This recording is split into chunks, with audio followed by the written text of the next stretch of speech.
Good morning, everybody. Pile on in.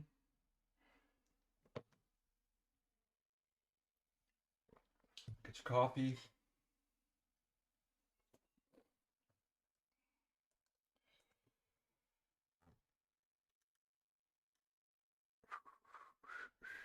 Welcome, everybody.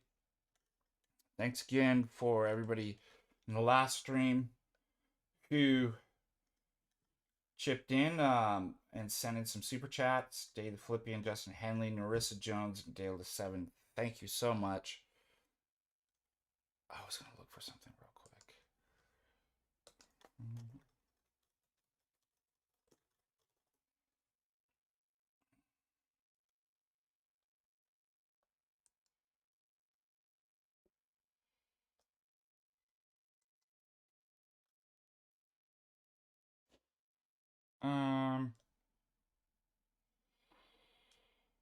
Let's see.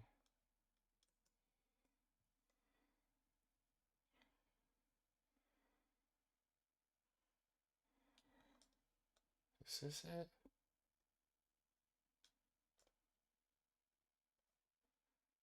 Oh, this isn't it. That's not what I'm looking for.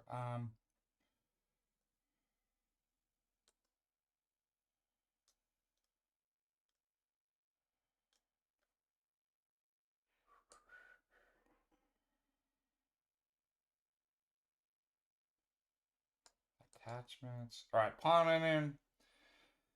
I'll give some announcements.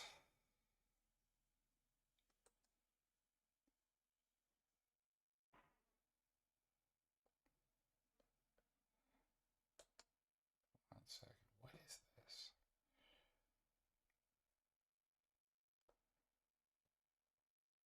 That's not what I'm looking for. Let's see how many people we have in here.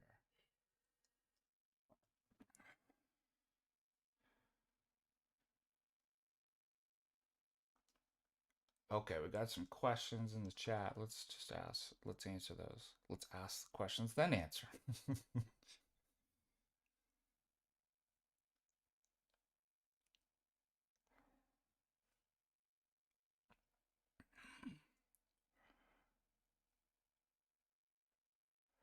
All right, what do we got going? Should you stand? You can. You don't need to. If the priest isn't standing, you don't need to.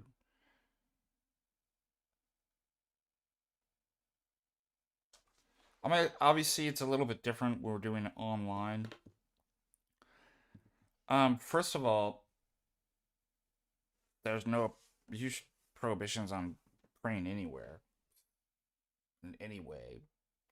Typically, uh,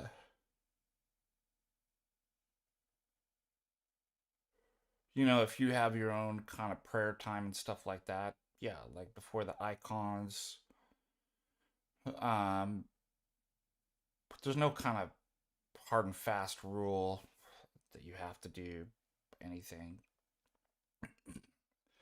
Um, I would say it's more respectful in church. Obviously, you stand uh, for the prayers over the meals, at the prayers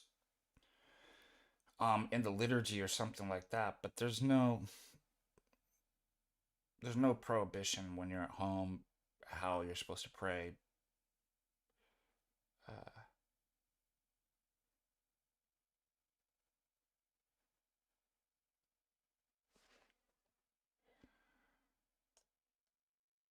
and it just doesn't make sense how it's just weird being online if you're following this. Like, how are you gonna? I mean, I guess you could just hear it through audio,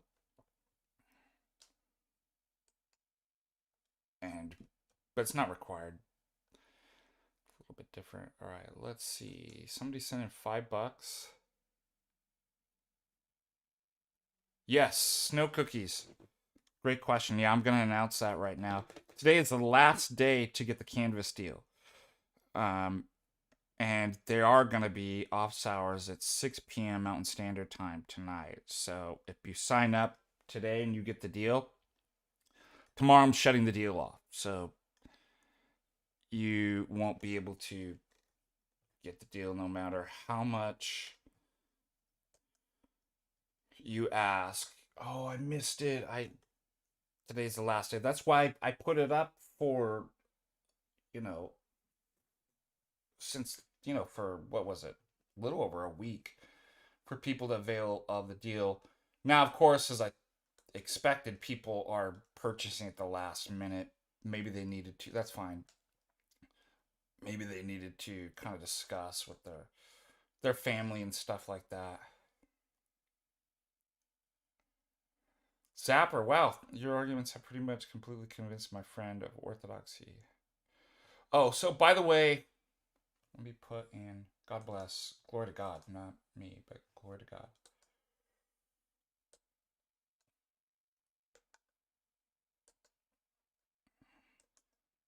Does everybody know about the canvas, or do I need to go over? There's where you purchase it. Today's the last day. This is just a blue prayer book from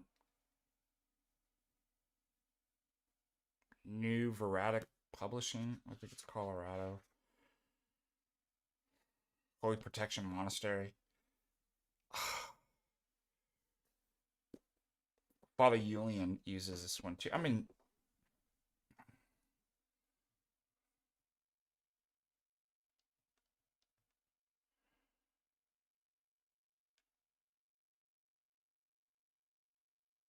okay, cool. Um, in the chat, who wants me to go over? Does everybody know about the Canvas courses, the university courses? We're basically starting them all up today.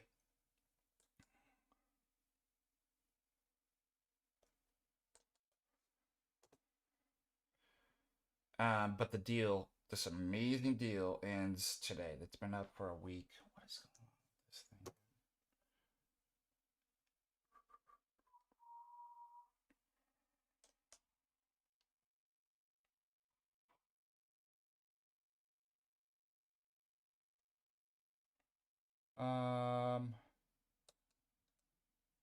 Other questions before we go into news?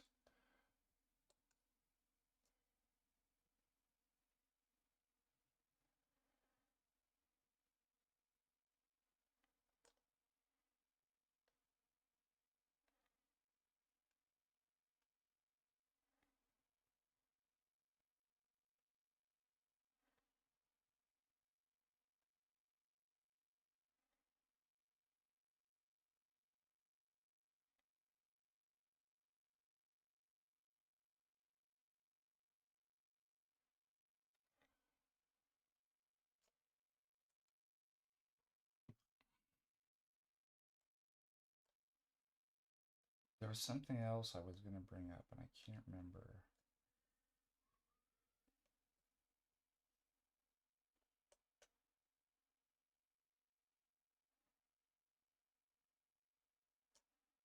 And email.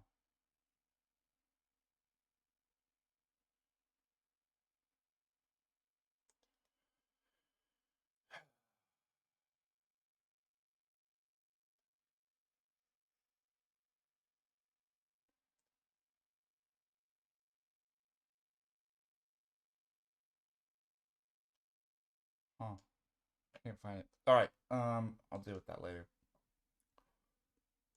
There was something. Narissa Jones Moore, 1999. Wow. Thank you. Was traveling this weekend. I found a church close to where I was staying. The priest seemed hesitant to give me communion, even though it quickly. Yeah, that's a good.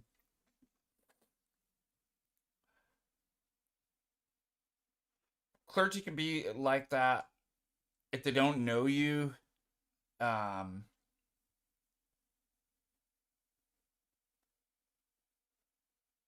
they're guarding the chalice and protecting you. Look, I mean, I had I had people come in, and I talked to Father Russell about this is probably like 8 months ago. There were some people that came in, and Father Russell has one chalice and I have the other. And I asked them if they're Orthodox, and they lied straight to my face. Like, they were like, yeah. I'm like, what's your baptismal name?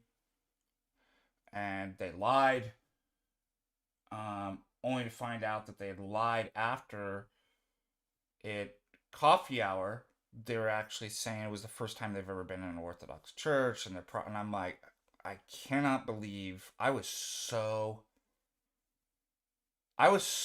mean, the audacity to lie like that. I was about ready to be like, get off the property, like, I'm gonna have security escort you off. Because it wasn't just a simple mistake. Like, these people intentionally tried to lie and manipulate me to give them. Oh, I just went to Father, and I'm like, and then I felt bad. I'm like, did I not ask enough questions? So I'm just bringing this up. People do lie. Yeah, to their, like, to the detriment of the soul. Like, and so Father Russell had said, well, you could have asked him if you went. I thought I went above and beyond the, like, are you Orthodox? Are you baptized Orthodox? What's your baptismal name? So anybody that's new, I do that with. And Father Russell says the only further step you could have went is, what's your parish's name and your priest's name. So anyways, Narissa, that's why you might, some priests are a bit more, especially if there's newcomers, because situations like that do have the reluctant, but once they feel like they get a kind of a sufficient answer or something like it, sometimes it's good to contact the priest ahead of time and let them know. That kind of prepares them.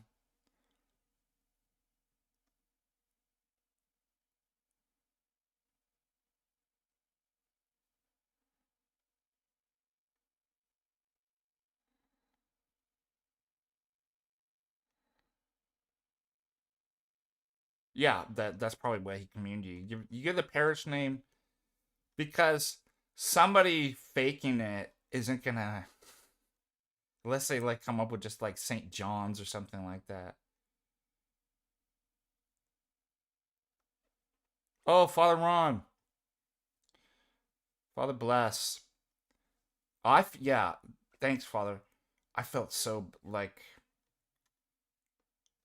as Father Russell says, now I have a, a reason to say, Lord have mercy the rest of my life. But that weighs heavy. You know what it's like, Father, to hold the chalice and to have that responsibility. Um, it's extremely heavy responsibility. And so, yeah, may God have mercy on them too. The Lord's not fault. Yeah, it's their. It's just a, like, I don't know, like, any priest will know what this feels like, but it's hard to explain to you guys, like, the heavy responsibility that one holds in their hands when they're holding the body and blood of Jesus Christ. Just how serious that is. So, anyways,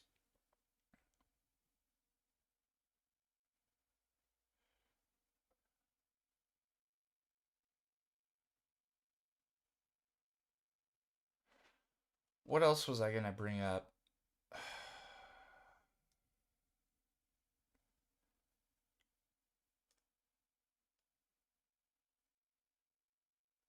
I've been hesitant about coming to Orthodox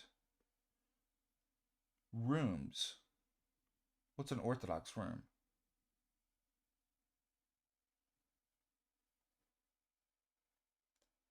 I've been hesitant about coming to Orthodox rooms. Oh, and YouTube. Oh, well, yeah, hey,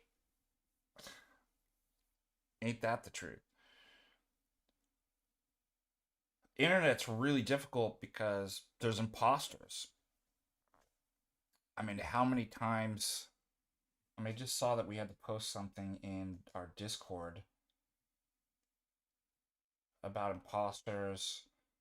I mean, some of these people, we found out aren't even Orthodox, and they're claiming they go to an Orthodox, but they hide. That's one of the ways that why should I trust somebody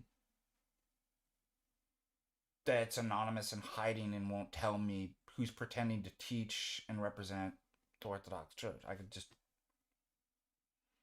so be skeptical, use discernment. But look at this. Let me give you a perfect example of what I'm talking about. And that's what I've always said too. I want, moving forward, as far as Orthodox content providers, to not be, lone. I mean, they can make their own money and stuff like that, but as far as being an Orthodox content provider, they need to get plugged in to an official authorized Orthodox group, whether that's Patristic Faith, Patristic Nectar. I mean, I don't even care if it's AFR. Like, what I'm saying is there's responsible. You can't just say whatever you want. There's clergy, advisory boards. There's clergy involved. There's accountability. So I would actually recommend, if there's an Orthodox person online content provider that's not plugged in and under one official Orthodox social media, like, don't follow them. Don't listen to, even if like, well, I've seen them, I know they're like, the whole thing is about, yeah, but who are they answerable to? Who are they accountable? I think that's the way forward. There's no way to kind of enforce that or anything like that. You just have to realize, in terms of discernment, that that's the best way to do things as far as orthodoxy. All right, I want to show you, give a perfect example. This is from our Discord server, and Jay.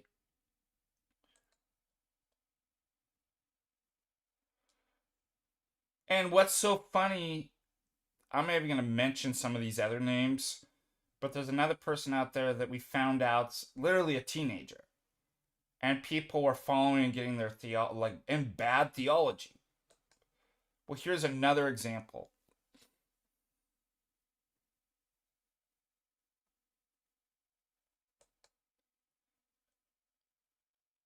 Probably claiming to be Orthodox, is not even a catechumen, not Orthodox. And I just don't understand the lack of discernment with people. Why people go and follow these people and get, but they presented an argument that was really good. It's like, what's the analogy I always make? Well, Father, I contacted this entity on the Ouija board. How do we respond to its argument? It's really good. It's like, well, there's the problem, right? Why are you talking to these entities? Again, to your own detriment. Like, all we're trying to do is just help you on your way to, how is it that I don't end up in heresy and get confused and all these problems? Well, there's a prescribed way that helps with that. There's an advised way to go and a way advised you're not supposed to go to. But nobody's going to force you. You've got free will.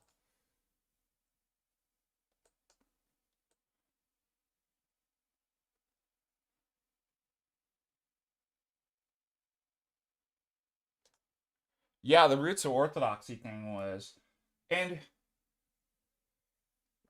I can't get my dear brother priest to understand this. I guess supposedly he was upfront with them that he wasn't. But that's not the problem. The problem is that, and at what level he was intentionally doing that, I don't know. But the audience didn't know that. Somebody says, well, he made a video. Like, okay, he made a video somewhere. If it's constantly a source of confusion where people actually, or they're being deceived that they think it's orthodox, fix it. Obviously, one video isn't going to do that. The other thing too is it obviously works with people that are constantly attacking us. Like, so I just don't. I think that we all need to, especially clergy, and I think it's because I've seen even Orthodox scholars. It's because they have a good heart and they'll just go on to anybody's channel that asks them. It's like, don't do it. Like, you don't know and they just don't spend enough time with these things online to know all the kind of backstories and history with all these people. And they'll just be like, well, somebody wrote me and asked me to come on. They seem like good people, and they did. It's like, don't give these people attention. Like I said, Roots of Orthodoxy could clear all this up by changing the name, first of all. Number two, all the people that sent in money thinking they were supporting an Orthodox channel donated to an Orthodox charity. Why don't you do that? Oh, no, I guarantee you he won't. That tells you everything about that you need to know.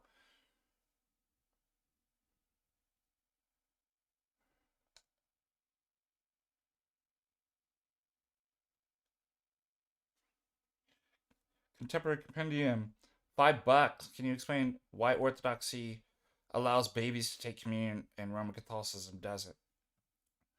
The rejection of papal communion is, well, the theology is different, right? But I'm trying to get the year when did Rome reject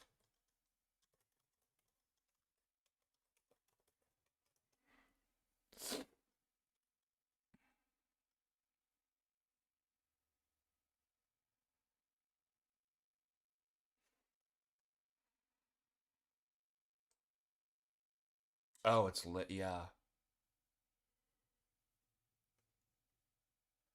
12th, 14th centuries.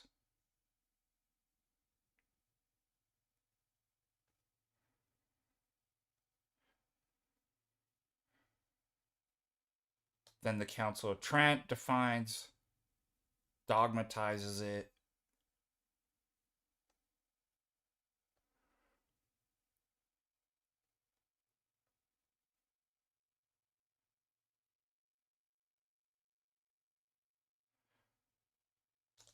Also, notice that's when they're separating it out. Uh, but in the 12th century, the reception of the species of bread alone, they'd separated. So there were all these kind of reforms, as like it reflects their kind of theology as well. Um, and they really have this kind of, and this is the paper that I'm writing, from Athens to Apatheticism. I mean, granted that we have some kind of rough definition of knowledge of being true justified belief with maybe a fourth condition or something like that. What knowledge beyond that means and where to find it, the whole conversation about knowledge is fundamentally different in the West than it is the East. And that's what I'm writing about. So much so, as I was talking with my godson, Tony, yesterday, it's almost as if we could actually say the Eastern and Western mindset is possibly incommensurate. It's that far, as Father Russell says, as far as the East is from the West. Knowledge of God for Eastern Orthodox is the experience of God. It's not mediated, it's not propositional, it's not analytic.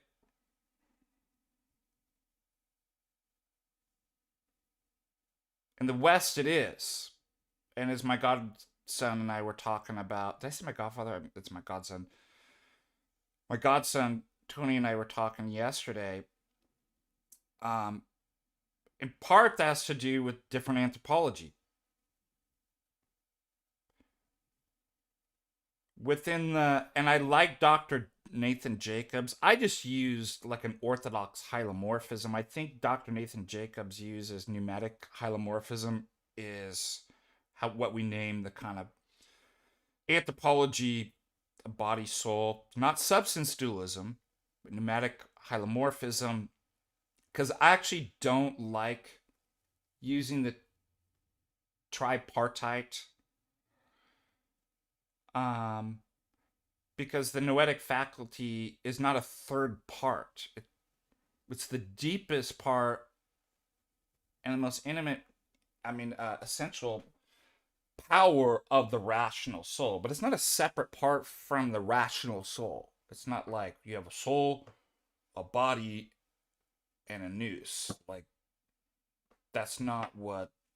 So I like the kind of hylomorphic dualism that we could call pneumatic hylomorphism. But in the West, there isn't this power, the noetic, the eyes of the heart. And so you have the power of the rational souls, the intellectum, the mind, and then the body. And so, obviously, in the West, everything's going to be defined in terms of knowledge as propositional, as analytic, etc. And so,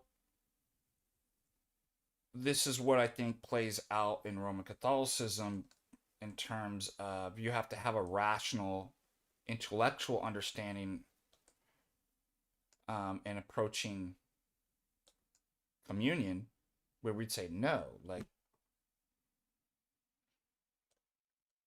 do you have to get confirmate, right? They have to go through this whole kind of catechesis and confirmation program, and then it's 7 years old. It's like, no. After 40 days and the child's baptized, they receive the knowledge of God. Come, taste, and see that the Lord is good, and experience God in the immediate experience of. So that's what I would say.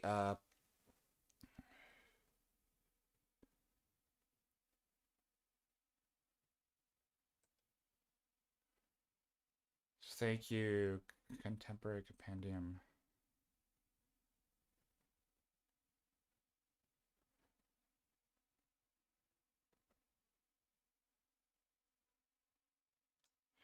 All right, every stream. Forgive me, I'm not upset. And maybe it's worth repeating. Eliminate from your mind jurisdictions. You don't have to worry about it. You are not baptized into a jurisdiction. You're baptized into the Orthodox Church. Okay? You find a parish. So don't even worry about what jurisdiction is. If it's a good priest who's a good pastor of that parish, if there's a good community there you think is a good fit, that's where you go. Practicality and spirituality. Spiritual benefit. It's inevitably going to be a jurisdiction, but you're free. You're not wedded to a jurisdiction. It's not like, I'm Rocor, I'm Antiochian, so I can't go. Like, now we clergy are, as Father Russell says, the cuffs are like cuffs to the oath. Yeah, actually. But you're free as laity, so you don't need to. And there is no base jurisdiction. They all have problems. Even Rocor has some serious problems, and they all could be different types of problems. But you don't have to worry about it. That's the great thing. You don't have to choose a jurisdiction. All you have to choose is a local parish. Isn't that cool? Isn't that?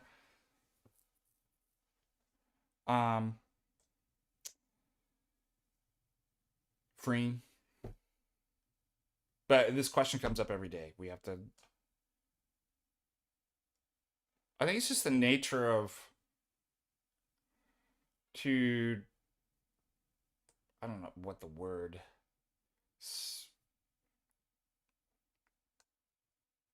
that I want to use. If we see distinctions in it, we want to think that they're essential distinctions.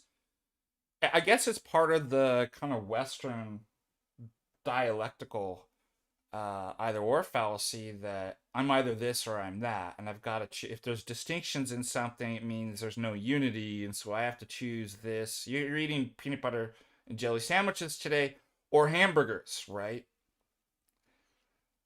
And so I've got to choose. It's almost kind of a sectarian kind of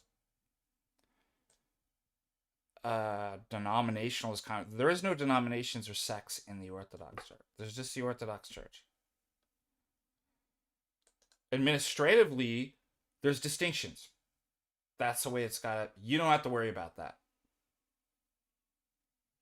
You're not wedded to any administration, so you just pick what's practically the closest for you in combination with which would be the best kind of priest for you as far as how you relate to him and the rest of the people in the parish. Oh yeah, I was gonna cover that. Crispy Anthony Westgate posted a.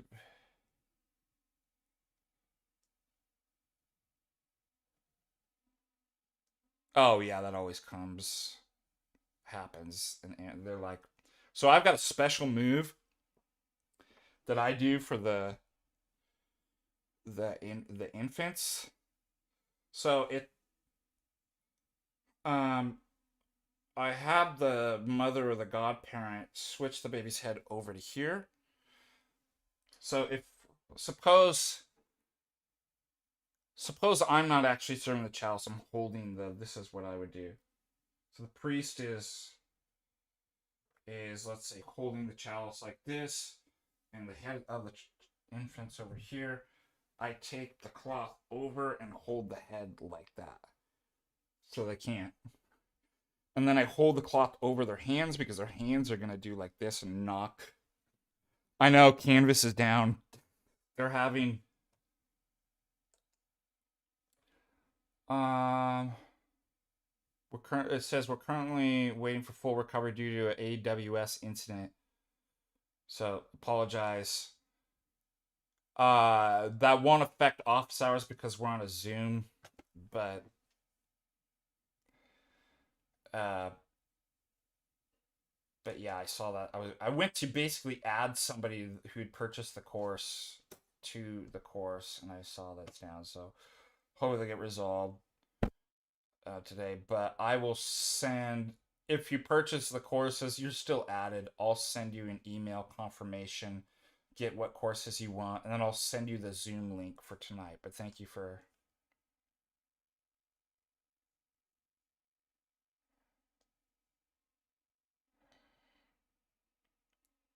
If I'm holding the chalice too, and I ask them to do that, also they're like with children, I'll take the spoon and go up, right, rather than, and it works really works really well.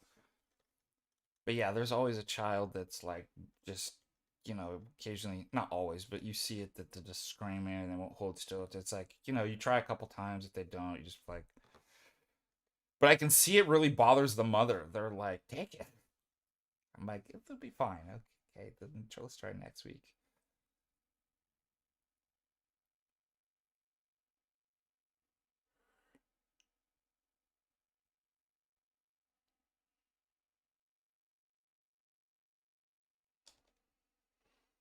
Yeah, once they're baptized and united with Christ, I don't know why it was like, well, now you have to wait 7 years to commune with Christ. Like, it's a ridiculous.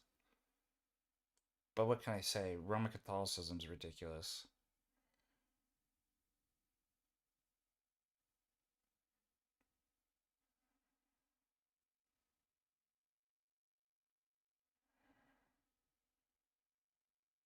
Damn it, let me look at and see if we have the super chats. We have a lot to talk about today. We got to talk about the whole no kings thing.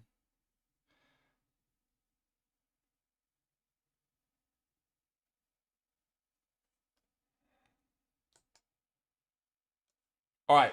By the way, is there any questions about Canvas? Because starting tomorrow, no more deal. You have to pay $8.50 a course. I mean, this is an amazing deal. $6.50 a course. We get 2 courses, and they're full university courses, 16-week. You can even transfer them to your local college if you get. All you have to do is just get it written, signed off by the dean or the chair. And typically they just contact me and I send them the syllabus and my where I teach these courses at accredited colleges, and they just accept it. 3 for $10.50, which is $1,500. You'll never get a better deal on this.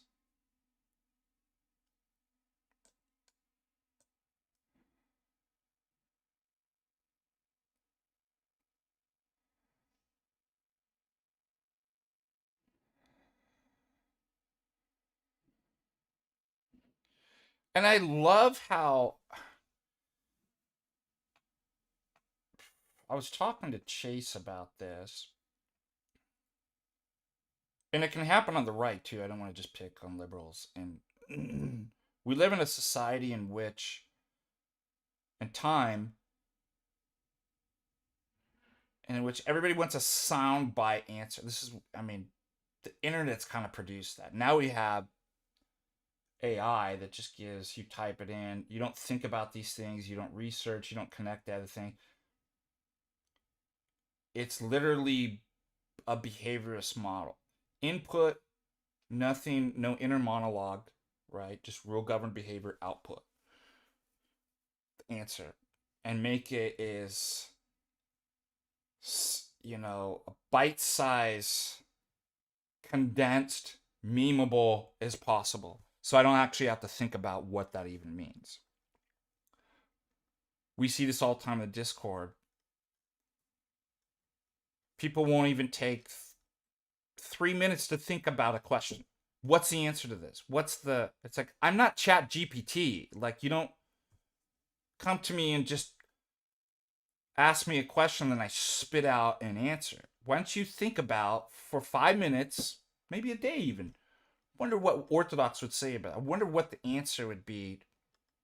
Now, if we live in a society that's like that, it makes it very, very easy to be manufactured. Manufacturing consent is Noam Chomsky says, or dissent. I mean, so with the left, and notice it's memeable too, and this can happen on the right. I'm not saying, but there's no thought behind them. They were manufactured to hate Trump. And I'm not a MAGA person, right? This doesn't mean, don't get stuck in the dialectics. Just saying that they had no problem with Trump prior to him running for office. They loved RFK until what? Until they were told they're not to love RFK. They loved Elon Musk and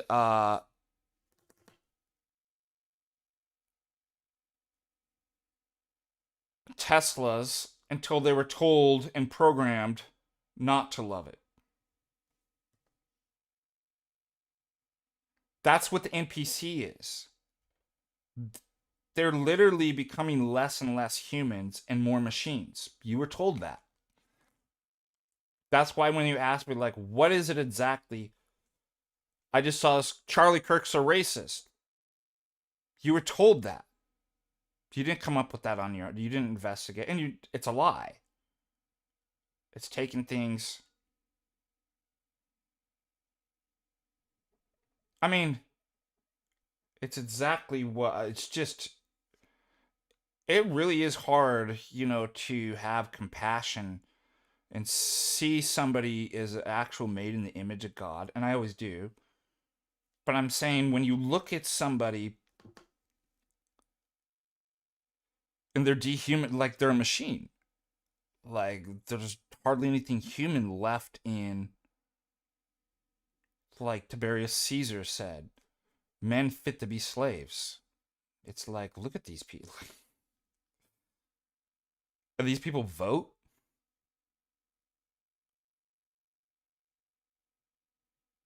Now, again, this can happen on the right too, specifically with kind of Zionism, I would say, um, or maybe even a type of kind of religious fervor and towards Trump, messianicism or something like that.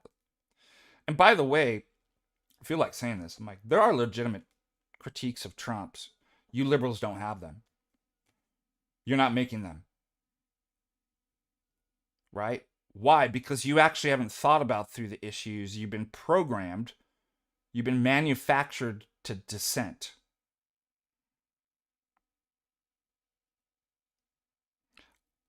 And I've kind of liked the whole. It's really interesting watching, like, it's so obvious that they're astroturf. And if you bring that up, they freak out. They're like, I didn't get my paycheck. It's like, you're an idiot. This is exactly why you should have your right to vote revoked. That's not what funding means. Everybody gets a paycheck when they line up to the protest. I mean, how dumb do you have to be? How do you think those things are organized? I mean, it just came out who was part of, like, funding these things. It's like, it takes funding. Now, you typically don't see that on the right. They actually do tend to be more grassroots and not. But we know who's funding it. It's listed. I mean, we did a whole video on. But that's when propagandists, like, you literally can show somebody the facts. Isn't that what Yuri Bezmenov? I know the problems with him and stuff like that, but the Soviet defector had said, propaganda's thoroughly perfected when even from their own side you can show them a squared plus b squared is c squared. But, like, there are no a's or b's. Like, I'm not looking at anything. Like, there, bam, we got it. Like, that's what you're like, even from their own news networks. This is the stuff with, like, the coup. You can show and be like, here's the evidence that you're wrong about the mass and the jet. I'm not even looking at evidence. There's nothing you're even holding up. Like, that's when you made a machine. They did it. They thoroughly broke the left and liberals. And you can see this in. So I'm glad that we're having the No Kings protest. First of all, what did they say? 6 to 7 million people. They lied, take videos of, like, the Trump marches and stuff like that. And you come to find out 650,000. So they're just liars. We know that. Number two, look who they are. It's like, suppose I, and again, I have legitimate critiques of Trump, but suppose I hated Trump and I wanted to get out and protest. I would never join that group. The trans faggot boomer. My social security. My social security.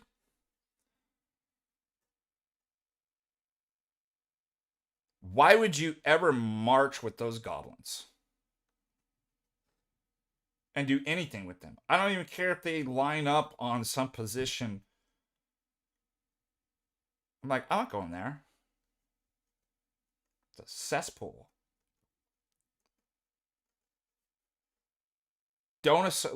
Antifa, goblin, tranny, faggots, boomers.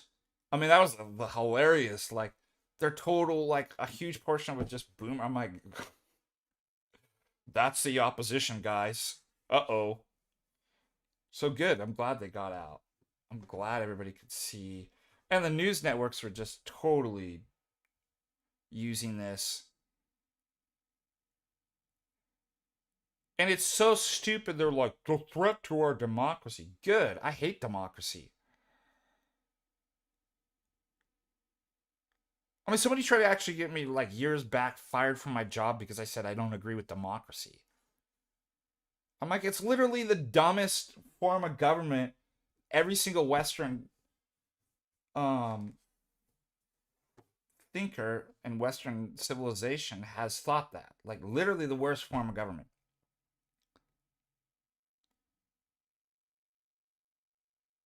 And monarchy the best. Now, you can have a bad monarchy, like, sure, but I mean, it's just so it's so manufactured and so stupid that these people don't even know what they're talking about.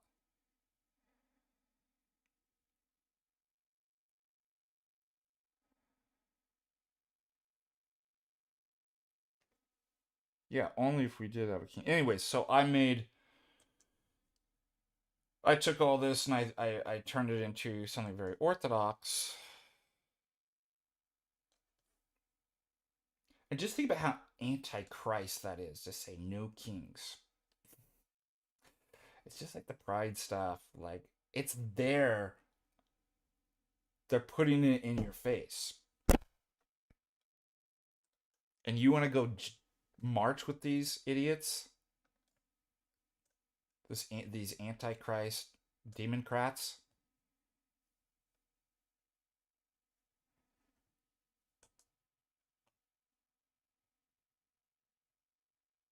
No kings.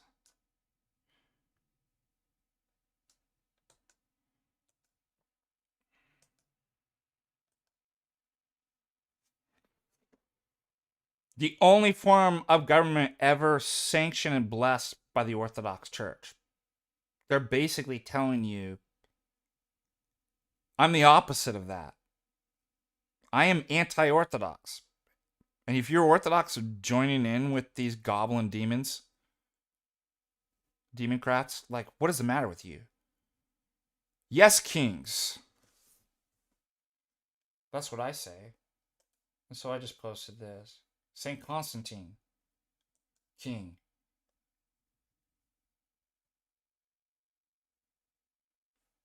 Somebody pointed out I actually put um, two king Constantines in. How you ever do that? I don't know how that happens sometimes. Saint, sorry, let me go back. We'll go through all the Saint Constantine, Saint Nicholas, the Emperor, Saint Edmund, Saint King Olaf. And I just got to show you my little icon of Saint Olaf there. King. Saint Stefan Chelmare, Saint Stephen the Great, Stefan the Great. There's my second Constantine. Saint Justinian, King David. Christ is God and King, the King of Kings. These people are anti-Christ.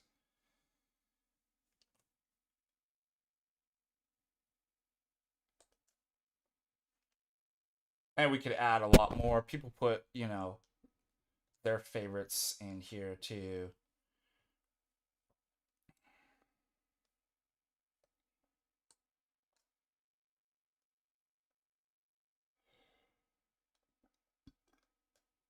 Sfinte Constantine from Wallachia, another Romanian king. Let's see, who else do we have? You can put your favorite kings in there too. Alfred, King Alfred the Great.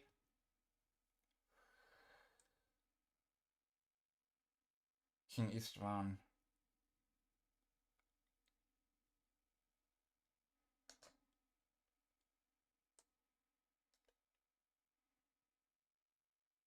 Why did I forget Vladimir? Forgive me. Oh, Oh, so we got another Thank King Alfred there. St. Caleb, King of Axiom. And then Cornell.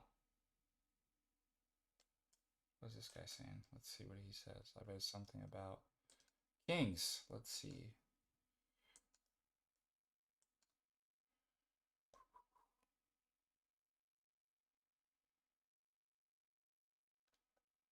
Isaiah puts in his own St. Olaf. Isaiah, congratulations, many years. He was just baptized this last month. And the icon hour was parish made. Wow, that's cool.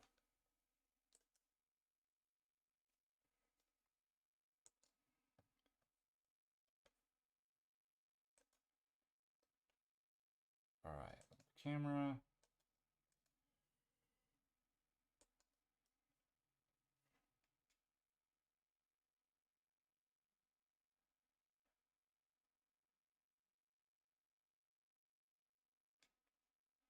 Yeah, I actually started realizing that the tabs annoyed people, so I actually put them up just to like thorn in your side there.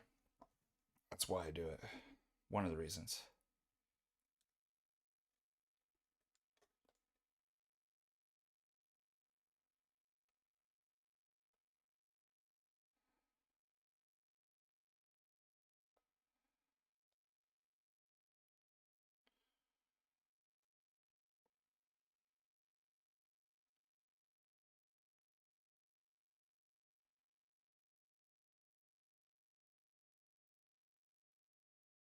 Yeah, they have king size props too. Very expensive. Yeah, exactly.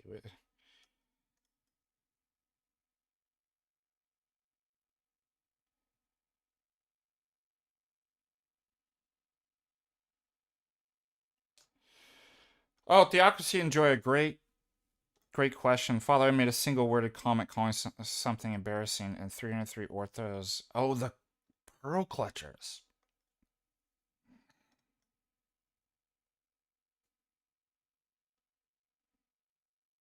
These are some of the most demonic people.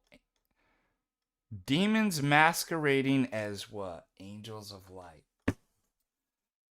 That's what these fake virtuous pious, piety signalers, pearl clutching. Which is funny because what's the giveaway is they do the Pharisees, they're hypocrites. They do the exact same thing that they're accusing you of. They judge you for judging. They're not. They'll argue with you all day long about how sinful it is to do debates and argue. They'll use profanities to tell Jay and others how unchristian and orthodox it is to use harsh words. They're demons. I mean, not literally, but that's a demonic influence, right? And what they do, they hide their crime, just like the Gnostic does. Is probably on my bookshelf. The neo-Gnostic plays with words. So does a demon.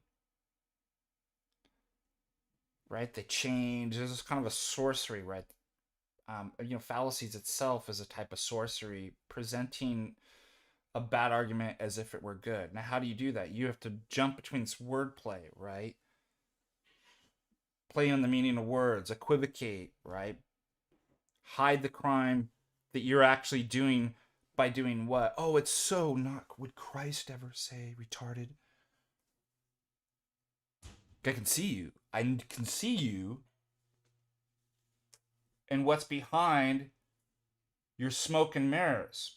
That's what sociopaths, Machiavellian narcissists do.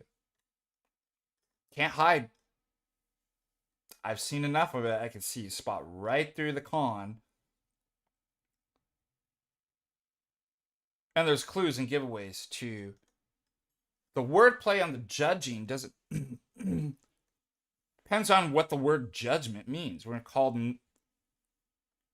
judge. Judge not, lest he be judged. Now, of course, just like every heretic, they'll take only piece of that, right? Why? Because they got to reconstitute what the message is to present their heresy. So they take a piece and then they rebit, like they take it out of the context. They don't read on. They don't quote the rest.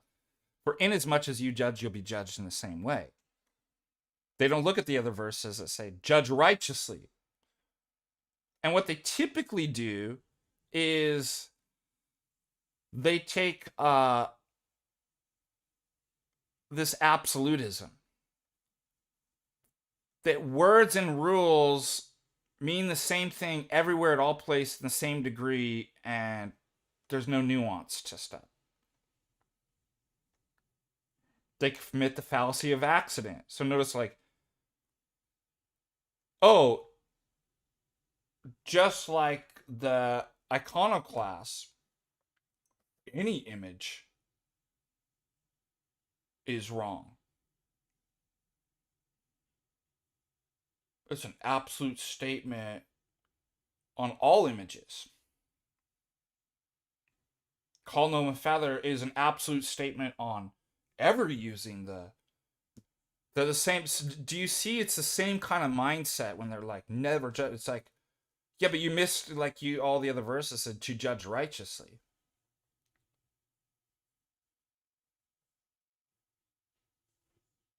It's not an absolute prohibition on judgments. Which, if it were, they're obviously contradicting themselves because they're judging you. How you judge is the way. Why? Because that's who you are. The judgment and the final judgment, for as much as you'll be judged in the same way, is not a statutory, right, or legal pronouncement. Oh, I've found you've been judged and found wanting. You're guilty. It's an ontological declaration of who you are. The way that you judge reveals who you are. If you judge righteously, if you forgive, right, which is a release from the memory of the captivity of the past, which is release of you so that you can be ontologically become like Christ.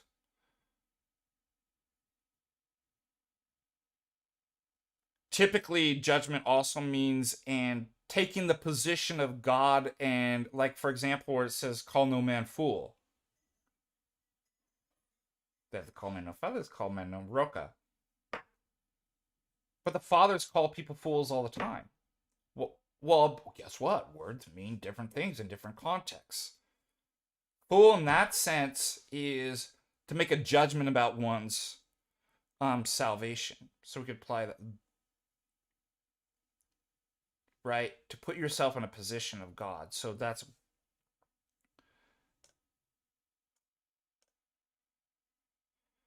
good question, though.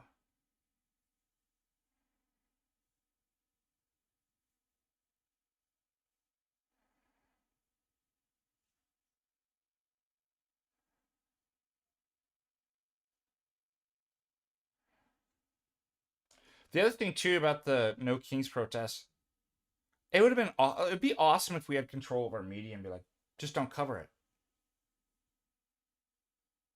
The only way that they think they have power is like, well, then we'll get the media and then we'll lie about it and be like, the whole country is what.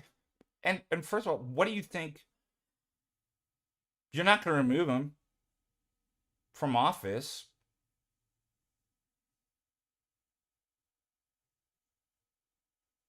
I mean, what's the whole purpose of these protests and these normies' minds?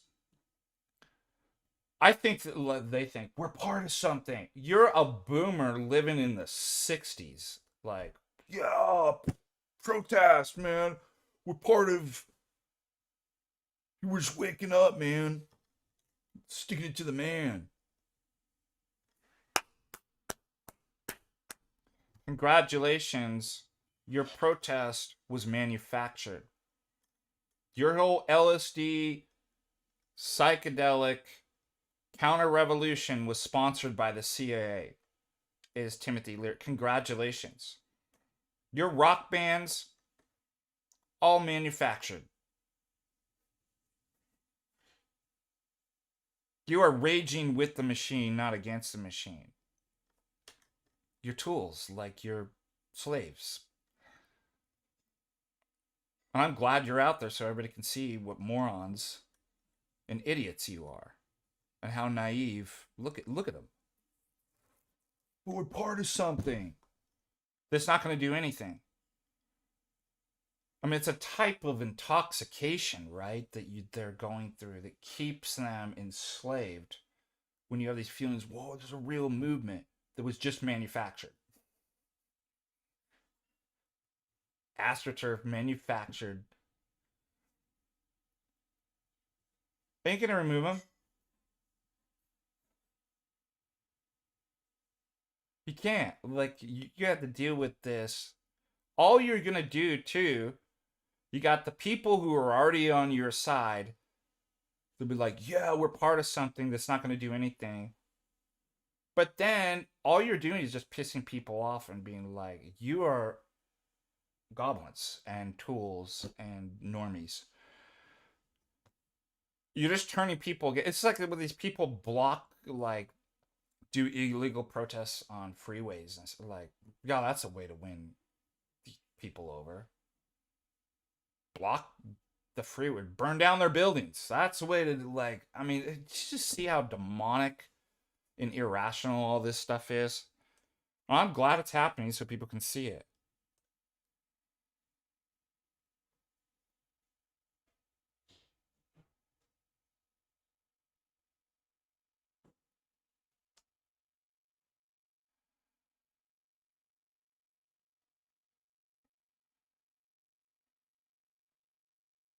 Yeah. Yeah, older liberal woman, H. Browser. Yeah, exactly. Yeah, I think it's controlled opposition and stuff like that. My streams are always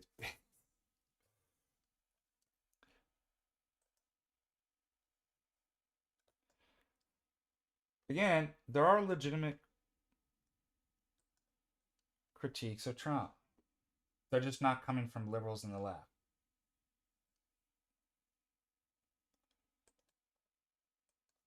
Most people. Oh man, the cameras are still in.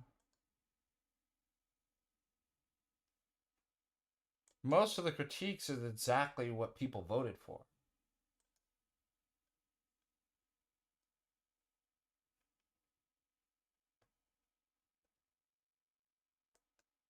To end this weaponized migration, to put America first,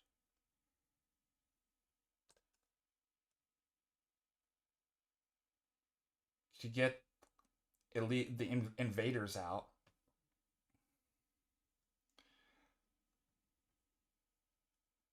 to not get us into World War III with Russia, for crying out loud.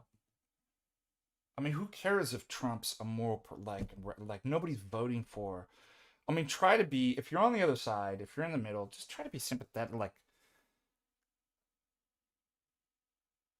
nobody wanted Kamala or the Democrat. Like, I mean, look how evil that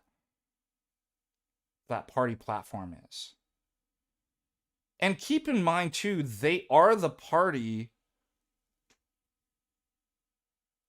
the globalist satanic elite part. Like, so if you're still stuck on the, like, well, they're both bad dialectics, just saw some libertarian say, it's like, you should have your right to vote revoked. Yeah. And just be a little bit compassionate. Everybody knows how evil and satanic the Democrat Party is. It's controlled by the global elites. It's the party of globalism. And people just didn't want to go to World War III. I mean, people were just kind of middle of the road, normal. I mean, they like Trump or they're MAGA or something like that. And nobody wants our country to turn into Europe, where you have invaders raping and killing your family and you can't make tweets about it without going to jail.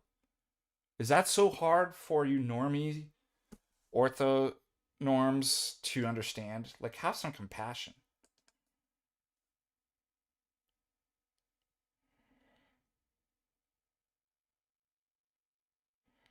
Altar board, $10. There's a lot of money to be made and take for a few. Yeah, great point. I mean, they're making, yeah, for all the money. I mean, you can pretty much get about 80% of your analysis just by going through the money.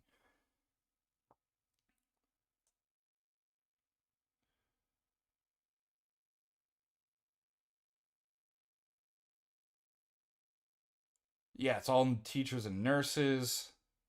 Yeah, goblins and ghouls are great, especially for Halloween. We should just October start calling people goblins and ghouls when they are.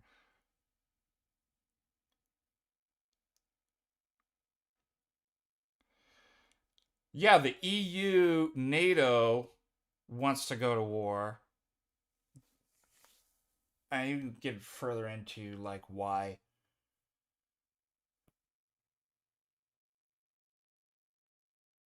Yeah, everybody thinks anybody that has a mind knows that democracy is better. Like that's what I said. Every thinker in Western civilization knew it's the worst form of government. And then what do you get? You get a programmed meme to come out. It's a threat to our democracy. This is fast. If it's either fascism or democracy. I take fascism any day over democracy.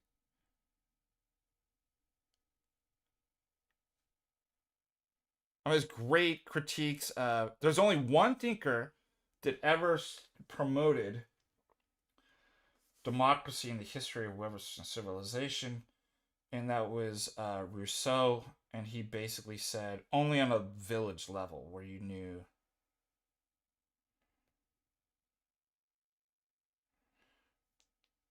And we're gonna go over this too about monarchy and. But I always make a joke. I'm like, you almost kind of like. Here's a legitimate critique of Trump that he's not actually what the left said. He's not the fat. Like, I kind of feel let down, right? I wanted these people locked up,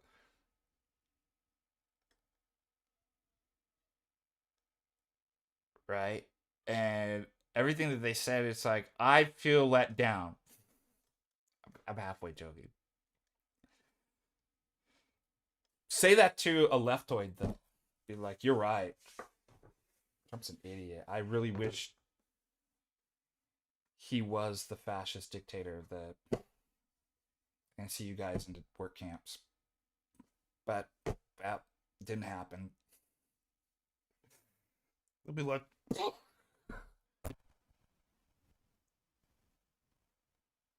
999, there's no left or right. There's only the church and the Antichrist. Well, as I brought up, yes, but we have to be a little bit more nuanced like that because remember my jokes that orthodoxy transcends left and right. Both are bad. Is equivalent to saying, uh, well, both Pol Pot's regime and the Society of Quaker Society of Friends are bad. Orthodoxy transcends both Pol Pot's regime and Quakers. It's like, what? Yeah, but I'm sure one's has a lot more stuff that kind of lines up with stuff that's closer to Orthodoxy than the other one. Um, what was another example that it's like, yeah, Orthodoxy is neither one of those, But there is a reason why, like, probably more things on the right line up with orthodoxy than the left.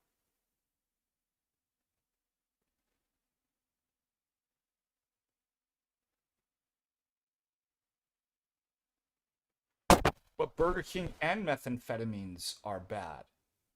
It's like, yeah, but orthodoxy transcends Burger King and meth. Yeah, what?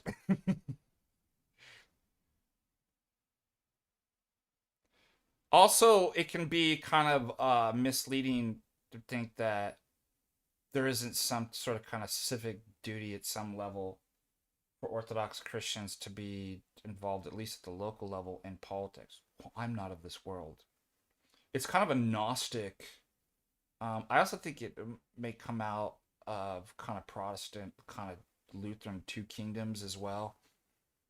But like, I think most Orthodox do have a duty to be political. This just don't make it an idol. It's fourth, fifth, sixth down the line, and that's what we're seeing. And so the easy way is when you see that people are idolizing politics and putting that first instead of the kingdom, for somebody to be like, well, I just reject it all. I'm not of this world. That's not the way. And the royal path is not the mean proportion between left and right. That's why I said there's a reason why, as many critiques as we could have of the right, there's a reason why more of the values and kind of ideas line up with orthodoxy than on the left. So it's not the middle. It's not both are equally like. Anyways, it's just a nuance. That's all.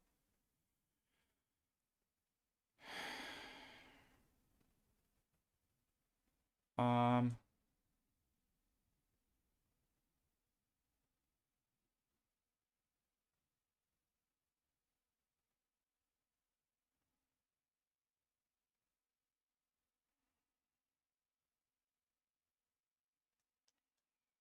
All right. Let's go to.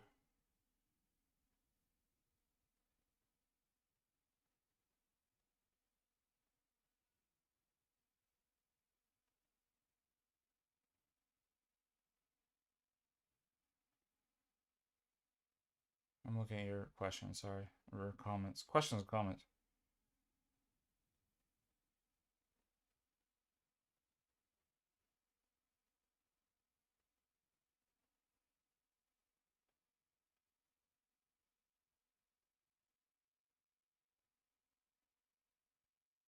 Yeah, they'd introduce. I was just talking to Paul Russell about the Quakers for some reason. I can't remember why.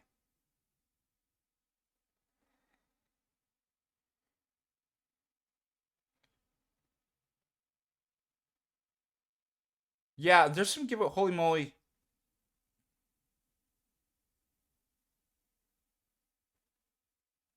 Why shouldn't you join by the way, there's certain things that people say in the Orthodox Church that are giveaway. The church shouldn't be political. That's too political. There's only one side in the Orthodox Church that says stuff like that.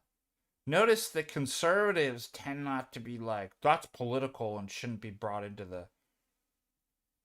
They tend to address things in like, that's not orthodox. Or in terms of morality, that's immoral. Well, I notice it's really interesting that the left and leftoids and libtards in the Orthodox tend to be like. What's interesting, they're actually talk about projection. They are the most political. So if you bring in leftoid politics in the church, they're never going to be like object and be like, I thought we're not supposed to have politics in the church. That's another giveaway.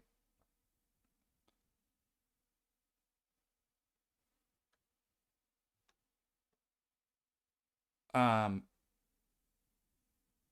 it's only the things they don't like they brand political because when you're a hammer, everything looks like a nail, doesn't it?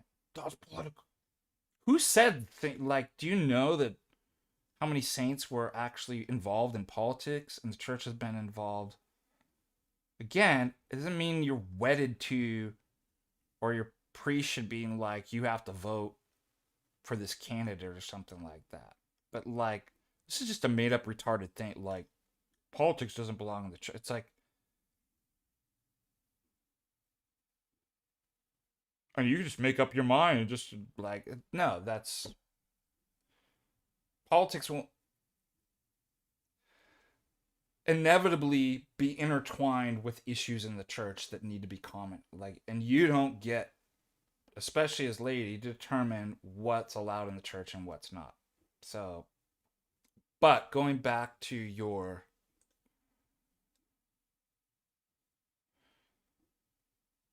I don't understand. So that's another one that I think might be red flag and kind of clue of a leftoid. Converting the church for the wrong reasons.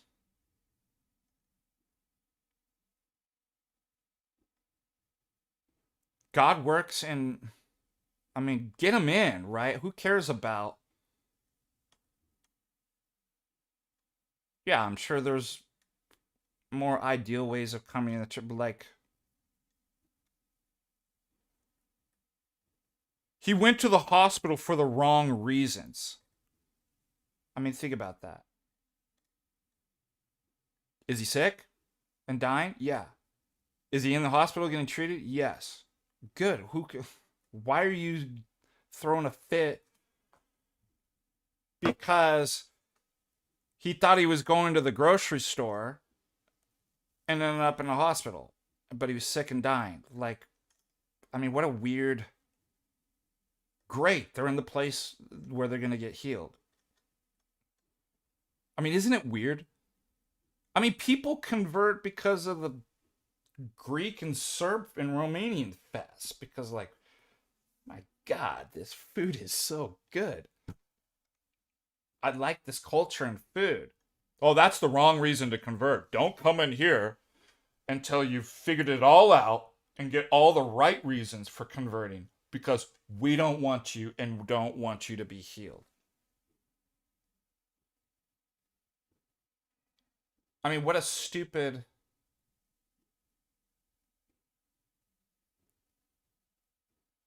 What a stupid, like, thing to say. I'm sure people have all kinds of weird, stupid reasons.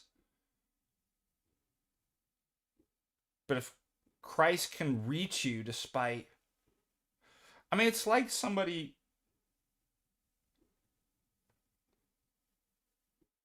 who discovers God in the Orthodox Church because they had a psychedelic experience. I would say, well, yeah, we're not going to prescribe that. Don't go drop a bunch of acid and take a bunch of mushrooms or peyote and come on into the church, right? That's the way we're going to, like, no, you can't do that. But can God speak to somebody despite those bad things?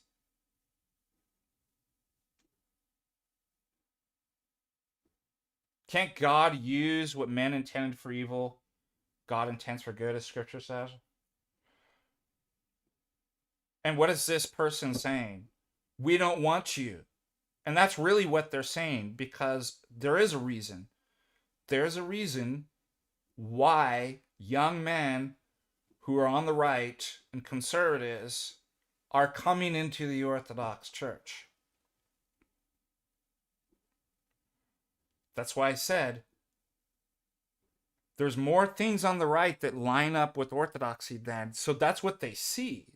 They're just, everything's out of order, right? They're leading with a political lens as the first things, and it's not. But they see that Democrats, the party platform is literally the opposite and evil, everything evil. They see the chaos, they see the destruction of the family, the mutilizing kids, the antinatalism, the pro-death. It's a death cult. The destruction of marriage, of, like, all the traditional virtuous institutions that society's held. They see the left and liberals destroy that. They're literally defined in antithesis. And then they see orthodoxy doesn't change. It's sort of like the pagan virtues, right? They're fulfilled within the Orthodox Church. Go read, I mean, go read as if it's a light read. St. Augustine's City of God, talking about how the pagan virtues are fulfilled and take within conscious, or like, I think that's what's going on with young guys on the right. So this person saying that's the wrong reason. What happens in the Orthodox Church, those guys are usually healed pretty fast.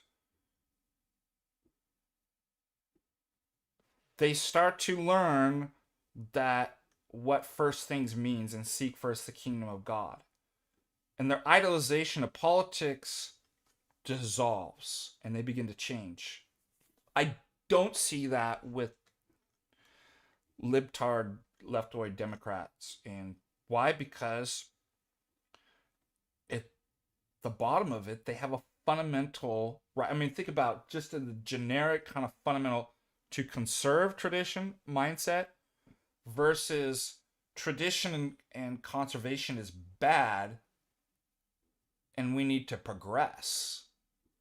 The church needs to change. Now, that's why it's harder for, and I want everybody in the church because that's the hospital. I don't care. I mean, you wouldn't find me complaining if a leftoid converted to the church because they thought, oh, it's liberal. I wouldn't be like, well, they converted for the wrong. I'm like, thank God they're in the church. Like, it's such a weird thing for me to say that people come in for the wrong reason. And there's only one side of the spectrum that typically says that in the Orthodox Church. Isn't that interesting? Like, oh, you're a liberal. I don't hear that from the other side. Mikhail,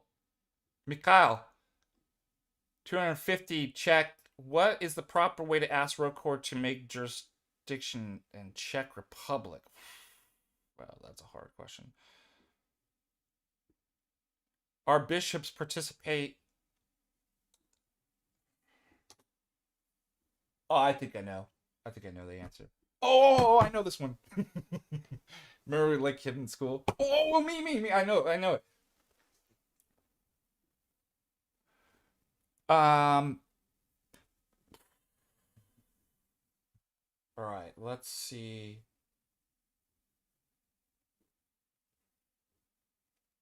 Something real quick. Look up on Rokor to see the nearest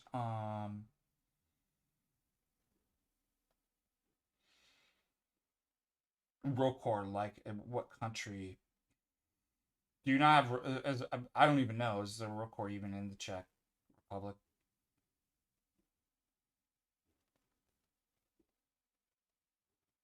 It's not as hard as you think. Um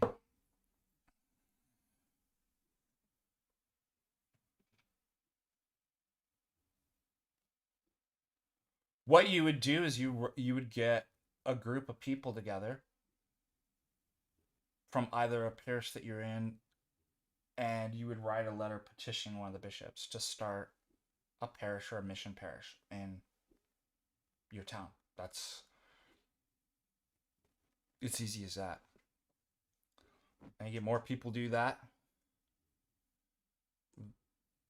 So it starts at a local level. Your city, your parishioners write a letter to a nearby, archbishop and Rokor, whatever jurisdiction you want. If you want the Rokor, there would be Rokor. Petition them to start a parish or a mission parish. The easiest way is a mission parish, and then try to get a visiting priest. But that's now a really good way to make that happen really fast is, and we have $100,000 in the bank account to start this parish and pay a priest. Because that's going to be the hardest part is who's going to finance the priest.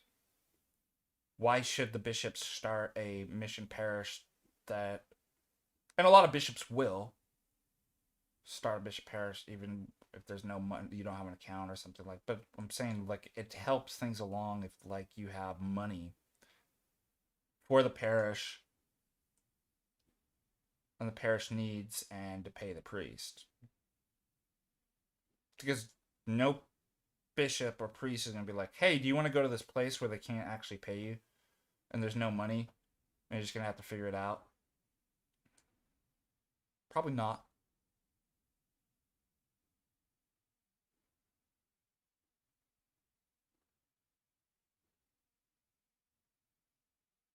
Yeah, Octavian. Yeah, good point. Thanks for clarifying. That's exactly it. 999. I was saying there's no left and right in agreement with what you were saying. Yeah, let's say yes. But in case people didn't know, I thought I'd add that. But you were right. Of course, the right is Burger King, the left is meth. Not even once. Yeah, the Zappers. Unless you've read every single one of my papers and came because of 8 hours of research on tag, we don't want you in the church. Yeah, what is the church that comes? Oh, this great points, guys.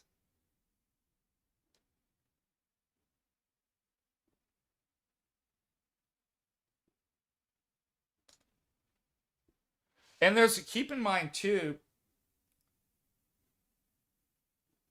they love to blame Jay.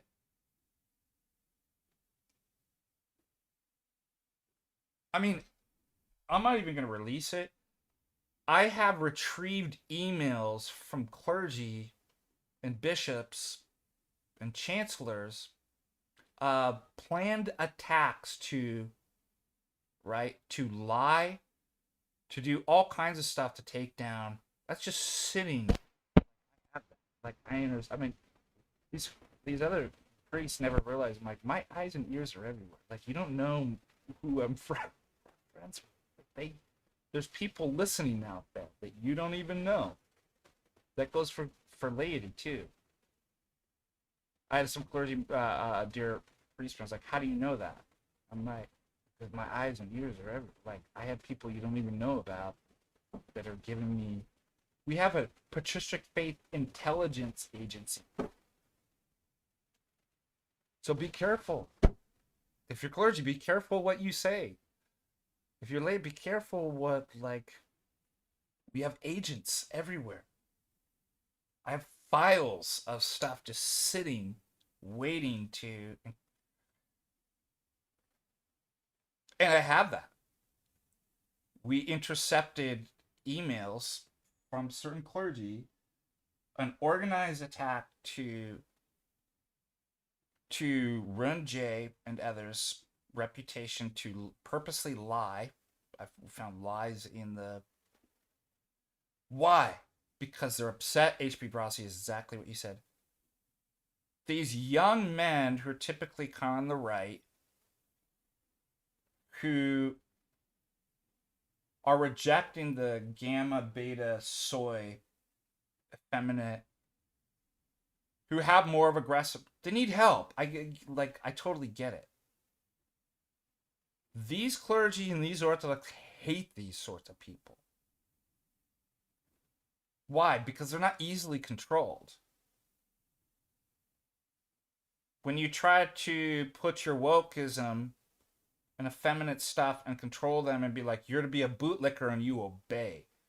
I mean, God forbid, in some of the seminaries, they're trained like, you don't ever question. If we say it's Nestorianism, that's what it is now. Like you lick the boots and you do what you. Typically, we're united with Rome. You don't ask any questions. Don't worry about how it was all worked out. You do as you're told. And they're sending these guys off to seminary. I was talking with Father Russell. I'm like, have you seen what look?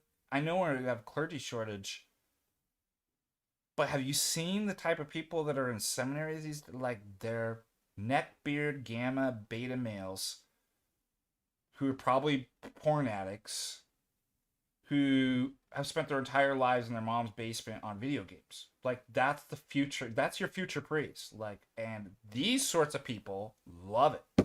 They're the sort of people you can control. They're not going to ask questions if that's heresy or not.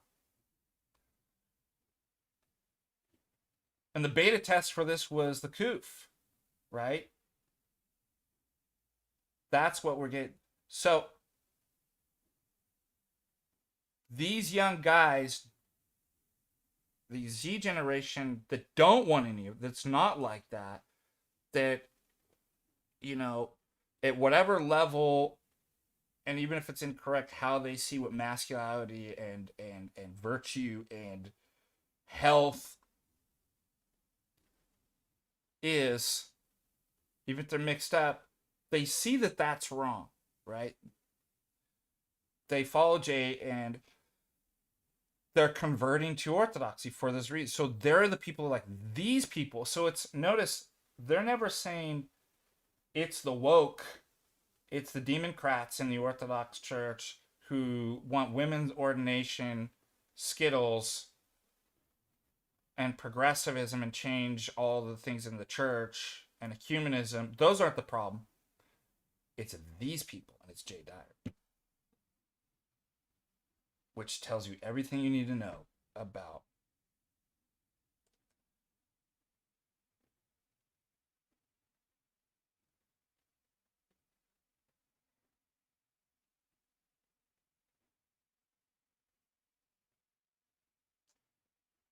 And that's a good litmus test for, like, is this going to be a good pastor for me?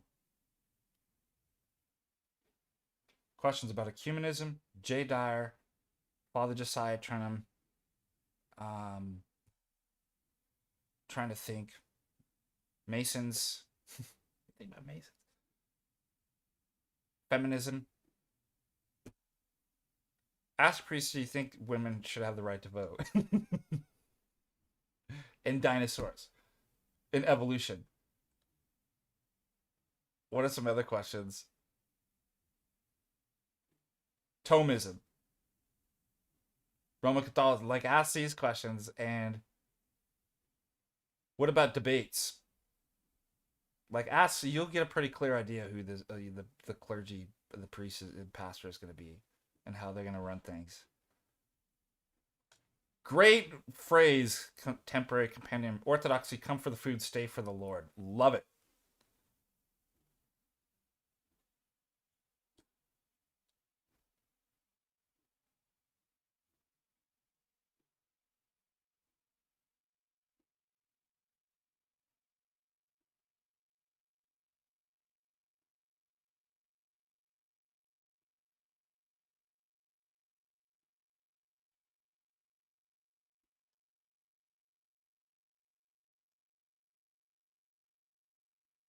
Yeah, forgive me, holy moly. It's such vocabulary. It's, Patristic Faith. Yeah. That's going to rename the PFIA, Patristic Faith Intelligence Agency.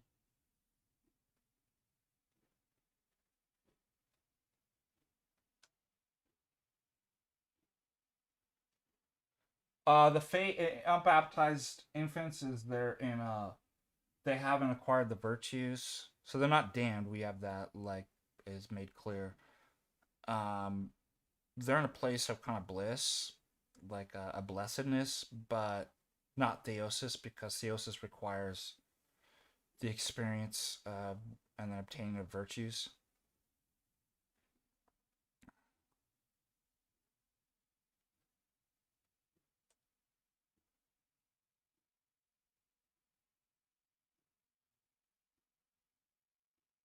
I mean, they're with us. I mean, it's like there's only one place. It's right. A new heavens, a new heavens, a new earth. Like, it's not like people are in different places. Although I think the damned will be outside the gates. The gates are opened, and I act like I don't know how that's gonna look. I think there's something still. God does not create stuff to for the purpose of destroying. So I actually think that there is theological relevance and significance of the actual Jerusalem. Yeah, they're not like that's what I'm saying. Like there are some that say they're damned because they're not Orthodox. They're LARPing as Orthodox. They have no. We don't know if they're actually attend a parish. Remember, they're Latinizers, so they have this, and even Roman Catholics don't even believe this. They have this, right? Roman Catholicism changed the Augustinian position. We have to deal with this all the time. I'll make it really easy to you. I contacted an entity on the Ouija board and it said that children are damned. What's the question? Why are you talking to these people? But it's a good argument and I don't know how to respond. Why are you talking to them? These are the same people. This was addressed by Father Josiah and Bishop Irenae. What did they say? They're heretics. These are the people who are children who we don't even know are Orthodox. They hide. Who are entities on a spirit board telling you something that's not Orthodox, that goes against all what the clergy say and all the bishops. And what do they say? Oh, well, see, they're modernist. So make it really easy. Don't talk to them. They have no authority. They're heretics.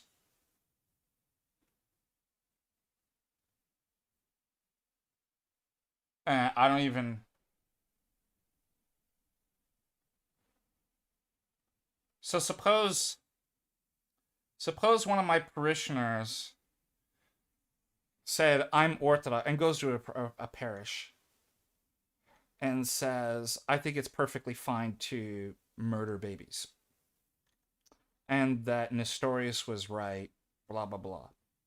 And you say, but some Orthodox actually say abortion's okay, and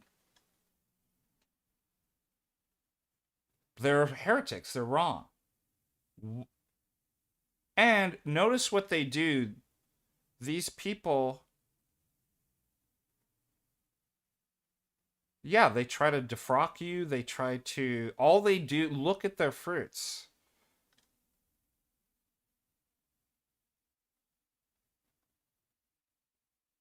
They've been kicked out of parishes before. One of those guys isn't even in a canonical parish. I don't even want to mention their names because that's exactly what they want. And where they go is they cause discord and confusion, and you guys follow that. Like, I don't know. That's what I don't understand. I'm like, I get who they are. I don't understand why it's not clear to you where somebody goes and all they do is cause problems. They go after all the priests, the bishops, try to get them defrocked, try to get them in trouble. I'm not going to mention the name.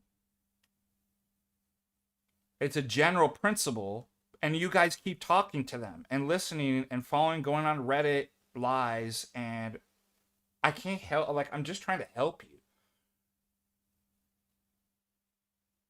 It's like, it should be really clear. Everywhere they go, everything becomes a mess. And they're right. They've been kicked out of parishes. Some of them are not even in canonical churches. Some of them we don't even know if they have ever been Orthodox. And you guys keep talking to them and entertaining. Like, what do we say?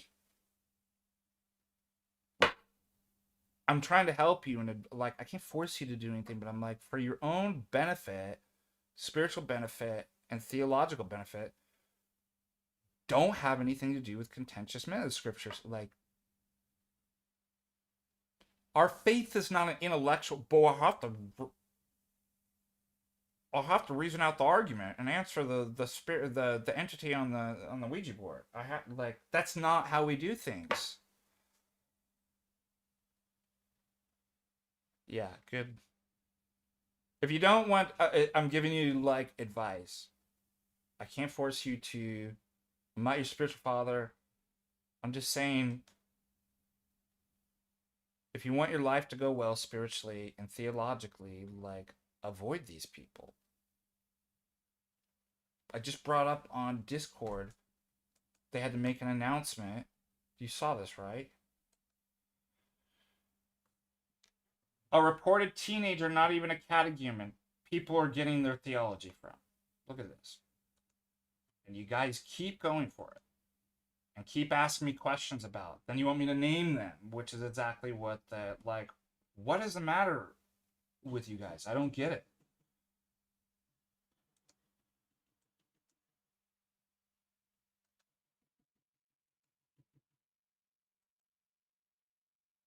It's from Jay. We had to post this today. I don't even know what Anna's archive enjoyer. This person, a teenager, not even a catechumen that people are getting their theology from. I'm sure this person says lies to, like,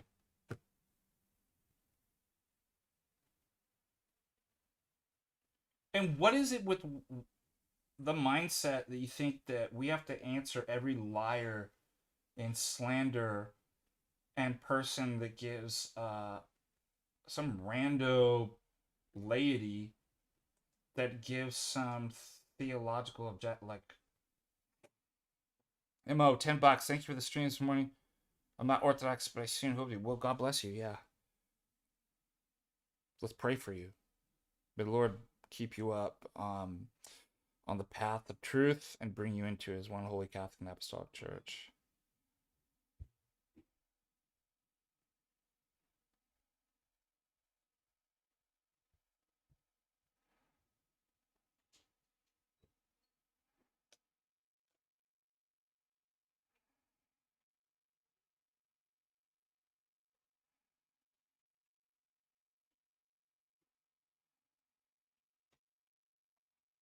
All right. Let me just look.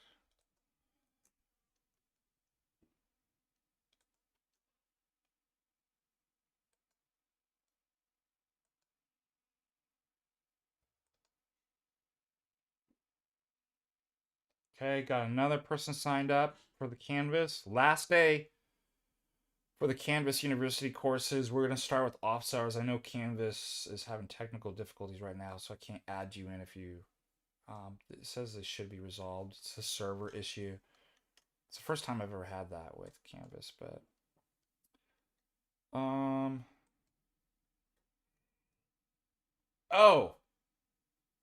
ah, missed it. Hold on a second. I'll go over this because I thought this was good, and then we'll go into monarchy.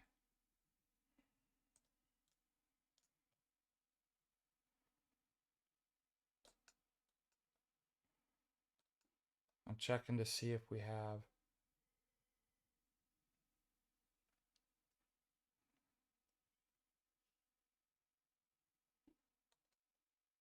any more super chats.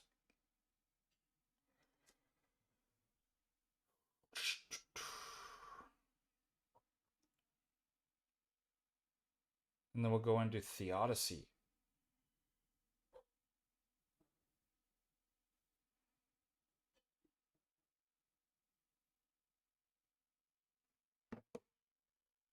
Huh? You know what theodicy is? Huh?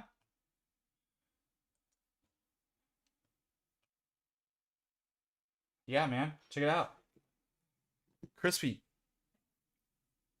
No one knows why I still have my PhD and I haven't framed this because my wife said she wants all the diplomas in the same frame, and I'm a procrastinator. What could I say? University College Dublin. How do we know? What's proof he's a PhD? I still have it. This allows me to judge you. There it is. All that money and time just for this stupid piece of paper.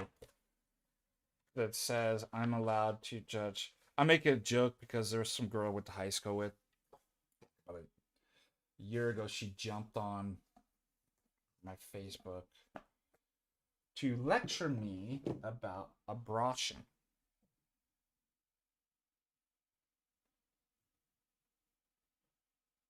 And I was like, yeah, did you notice? It says ERIK. There it is. Eric Andrew Storm.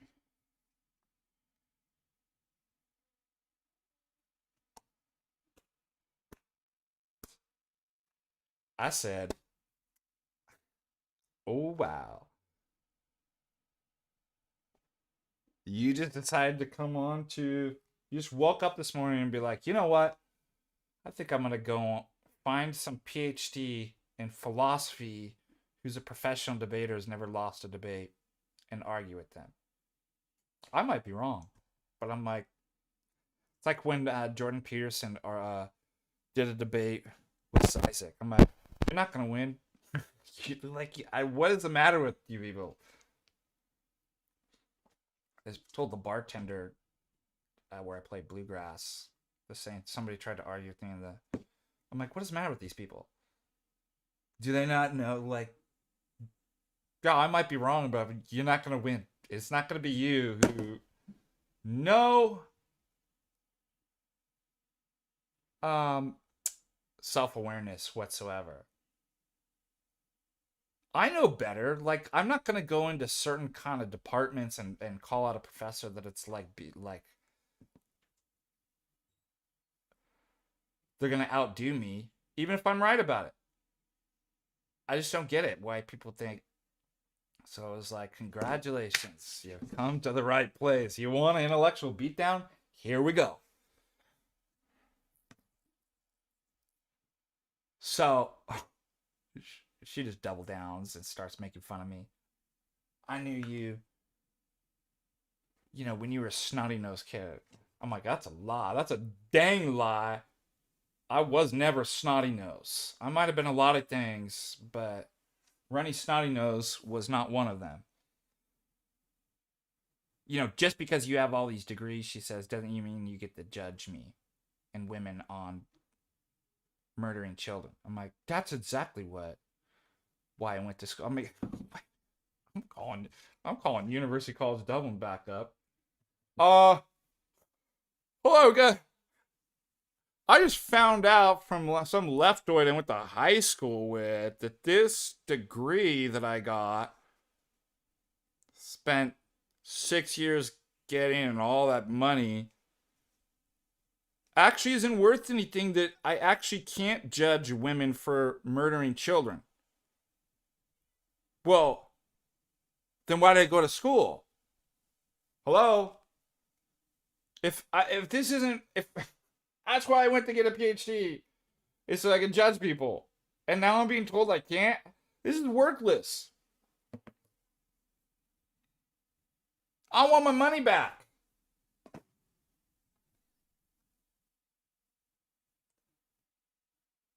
Anyways, just joking.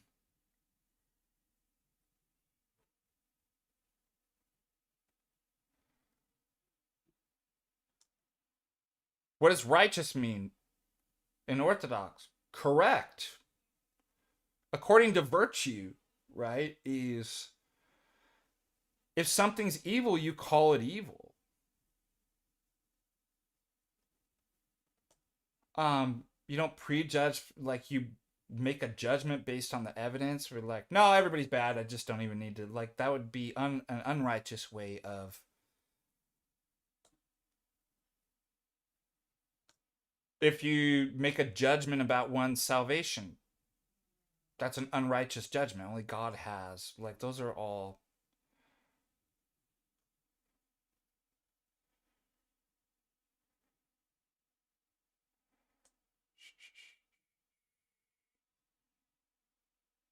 Andre, you know what's weird? I have a student in my class with your last name, Montoya. That's why it stuck out.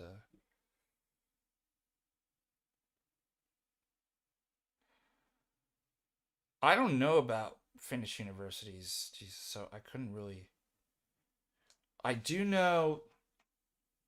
Um, I, he doesn't teach there anymore though. But why am I blanking on his name? He was from the University of Finland. I'm blanking. I'm sorry. I can't remember.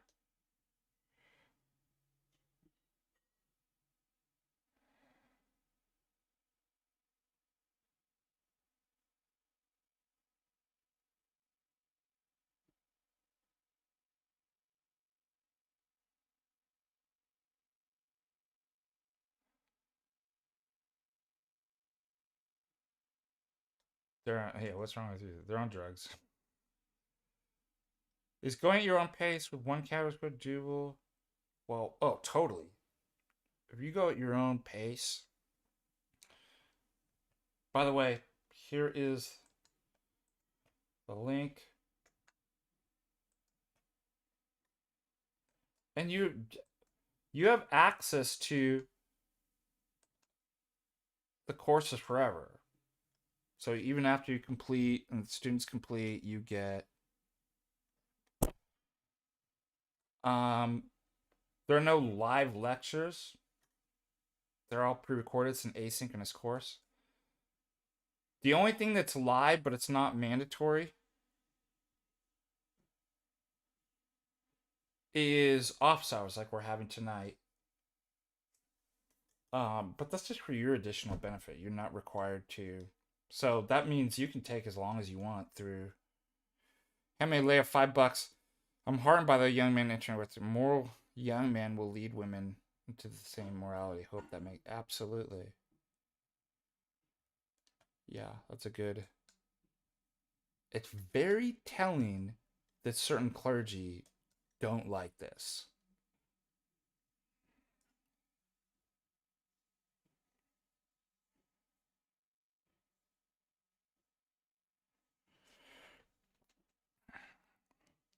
It depends. I mean, if you're well fed, like if you're not going to be blown through, the wind to and fro, it probably doesn't matter too much where you do. Um,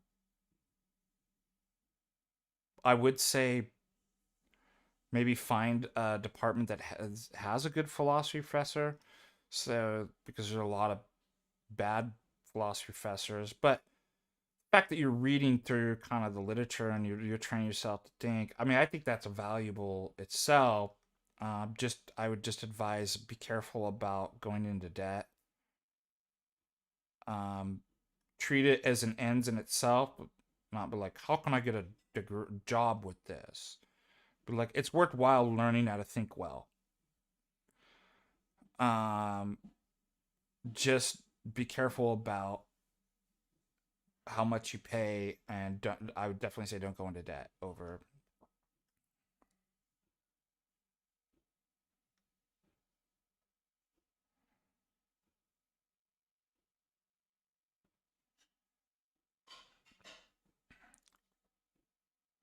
Hush tones. By the way, here's another great one. Our archpriest warned people getting the information.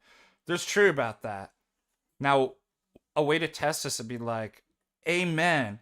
I've been wanting to shut down AFR from the beginning. I think we should and see how somebody react. No, it's just a kind of a test. Um, and so what you're trying to figure out is that does it mean patristic faith, patristic nectar, Jay Dyer, these people? Is that the problem, or is it a legitimate concern that we all have? These people that shall not be named, that are subversives, some of them kicked out of parishes, some not even Orthodox anymore, or never have been, or like, is that the issue? Oh, yeah. Because that's a real issue. Is it just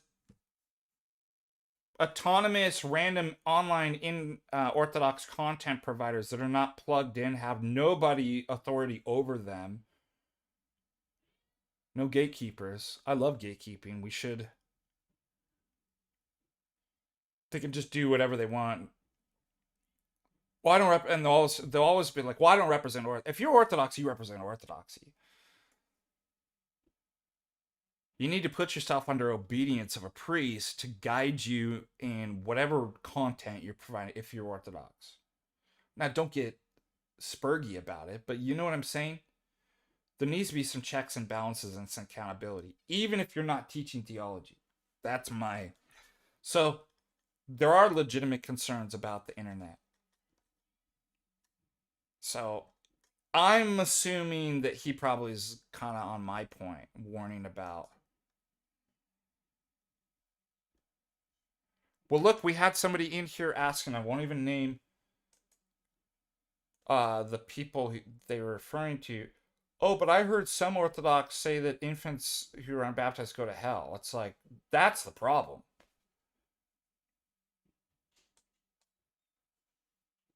That's really the problem. Like, they're getting.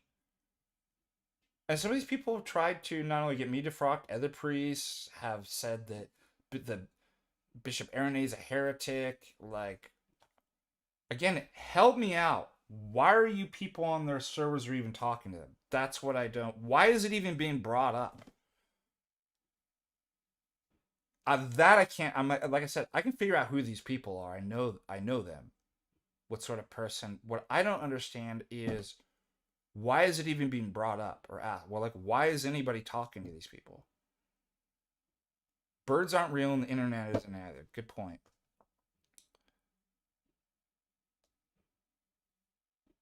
Yeah, I guess hush tones. That's right. New people, the lack of discernment. I don't.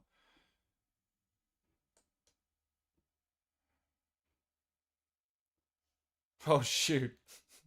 A massive icon of origin as well. They love academics love origin. Oh, I troll like some of the professors here that love origin. I'm like, is that because he chopped his pee off? Is that why? Is that why you knew that you're gonna get good theology from it? I'm like, I just totally. And they have their mouths just like, I can't believe you just said that. I'm like, oh yeah, I gotta say a lot worse stuff than that. I'm holding back.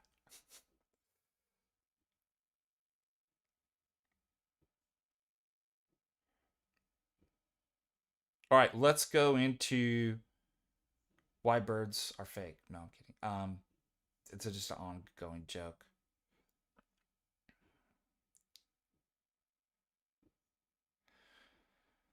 Theodicy,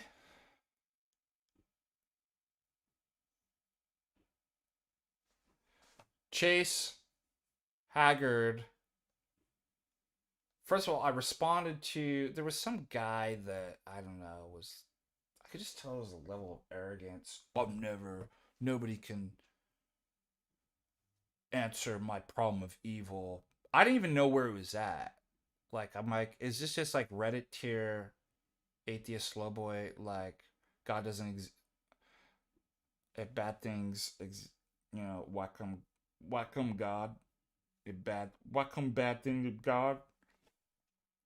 Person was a bit more sophisticated, but I was trying to like, are you familiar with the light? Like, have you read in any of the literature? No, I don't need to pay $500 and read worth of books and 500 pages to know the arguments are bunk. And I'm like, well, I'm not even talking about contemporary. Like, are you? How many books of Western civilization have you ever like? Maybe I'd like to start that. I need to know where you're at.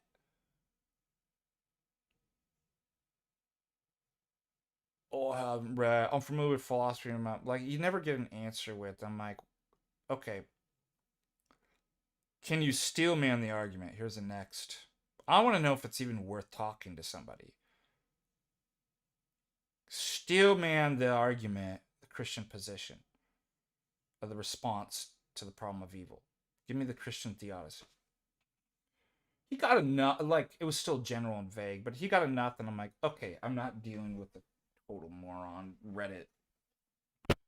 Like, what come bad things happen if God exists? If God exists, why is so dumb? It wasn't one of those. So I'm like, maybe it's worth.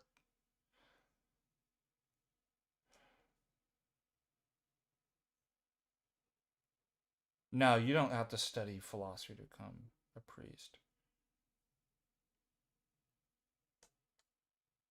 A lot of priests don't know philosophy. I'm just a philosophy professor.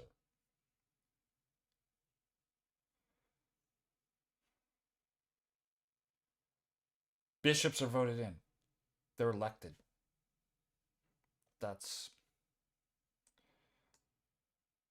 They're usually put forth by the diocese or the synod, and then people vote on that. That's typically how.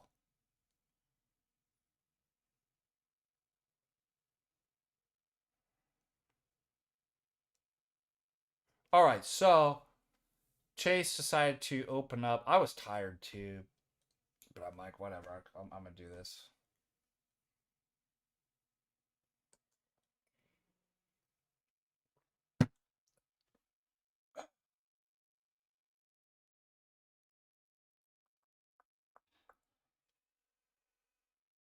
This person bounced. They're not even in the. Just interesting. All right. Let me share this.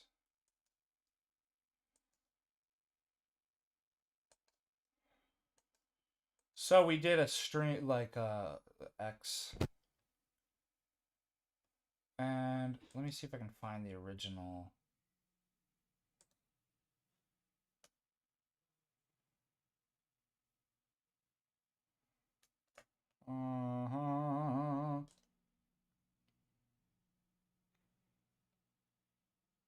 This guy.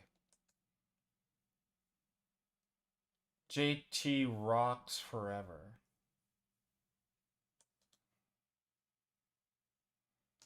He says he's quite familiar with the Western philosophy and the arguments, but he really wasn't. Like, he didn't even know Leibniz's. I wasn't even giving an argument. I was just trying. You haven't read it, isn't an argument. I'm just trying to see, are you worth my time actually having a discussion? He gives a shot, like, he gets fairly close. I said, pretty good. I appreciate it. So I thought it was worth having a conversation with this guy. And we did. It's recorded. I don't even know if it's worth listening to, but Chase retweeted it here. But this guy, Slava Romania, who I don't think is Romanian, unless he just has no. Oh, he follows me. It's weird. Chase is texting me at the same time I'm talking about Chase. No way.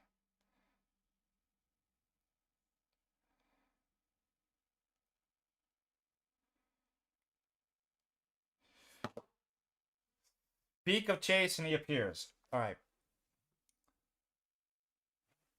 Hold on, I'm going to tell him. We're talking about you on the stream right now. We are talking about you on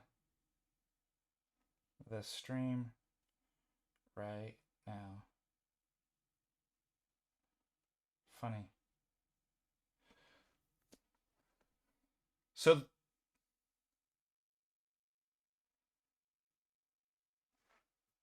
good timing.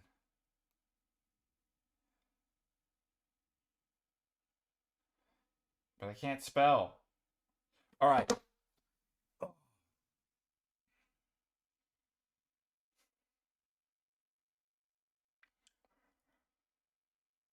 was frustrating. And it may be something among pagans too. I know definitely with New Age to keep them like on point, like they keep switching the position of the opponent. The problem of evil is that the Christian God, who's omnibenevolent, omniscient, and omnipotent, is incompatible with the fact that evil exists, that there's a contradiction. That puts them in a really difficult spot. So it might be puzzling. We may not even have an answer to it. But that's not what the argument's about. The argument is it's impossible that the Christian God exists and evil exists. Because it's a logical contradiction between their incompatible. So that puts the burden of proof on you, the one making the position, that it's a logical contradiction that's logically impossible to prove that. And the whole thing was just deflecting. Now, I can give explanations of how I can refute your... All I have to say, this goes all the way back to St. Augustine's in the Chittagong and elsewhere. Is it basically, I can summarize it. Is it logically possible that God could allow it, evil, and bring out a greater good by allowing the evil than if you're prevented? If you say no, you're in a really tricky spot. You have to show, okay, well, what's the logical contradiction? Like, why is that logically impossible? Nobody can ever do that. But if it's logically conceivable, it's logically possible, then it's not impossible. There's no contradiction. Contradiction is it's logically impossible that these two... So what do? They just jump all over. And that's what happened. I don't understand what a best possible world. The other thing they were getting confused on is necessity and possibility. God does. This is a Leibnizian. They didn't even know Leibniz's argument. They've never read in terms of contemporary God, freedom, and evil from Planning God. So it's really difficult to have a conversation with somebody. It's like, all of this stuff is just people that you've got off the internet arguments from, back and forth. We're not going to get too far, and it's going to explain why you're getting confused on these terms if, you're not even really familiar with the academic literature on, or the history of it. When we say God creates the best possible world, they think of that as so it's necessary. No, it depends on what you mean by necessary. There's nothing that constricts and conditions God such that he has to do anything. The greatest possible world is not an emanation or necessity out of God's essence. It's a free will act of God. Otherwise, we have kind of Aristotelian and Greek, the world's necessary. The world itself is not necessary. So regardless of what level of goodness it has, none of it's necessary. God chooses it to do it. Now, the world that God creates reveals something about God. He chooses the best possible world because he's omnibenevolent, he's good. Oh, so God has to? No, he doesn't have to. Couldn't get that. Is the best possible world could not be achieved without evil. So he's trying to make evil as necessary.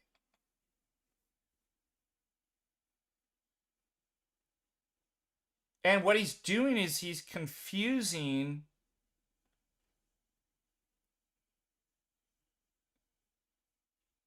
yes, God, the best possible world is before evil exists, moron.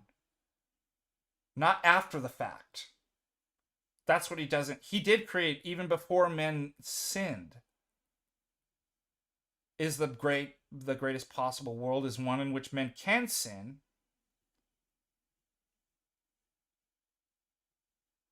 Now, obviously, whether men sin or don't, is not in the power of God to, he's not going to override your free will. Because then that would be a less world. It wouldn't be the greatest possible. Men do sin. So, I think he was thinking because I was talking about part of the formula, and it's not necessary. It just means it's after the fact that it exists. God can do something with that. God didn't intend for evil to exist. He intended the greatest possible world in which man could sin, and he didn't, but men do sin. Now, what can God do? He can make it so there is no evil, snap his fingers. He can not create people. He could eliminate free will. Well, then it's not the greatest possible world. I don't know why that's hard for this person to understand. They got confused because they were like, well, you said there's a whole host of virtues that wouldn't exist without evil. Yeah, well, okay. So, given that doesn't mean God's dependent on making the greatest possible world by those virtues. He seems to be getting his antecedents and consequences, both logically and temporally, mixed up. It's like, oh, now that it's happened, can God bring about something good out of that? Like virtues that wouldn't have existed without, that doesn't mean it's necessary. Does everybody...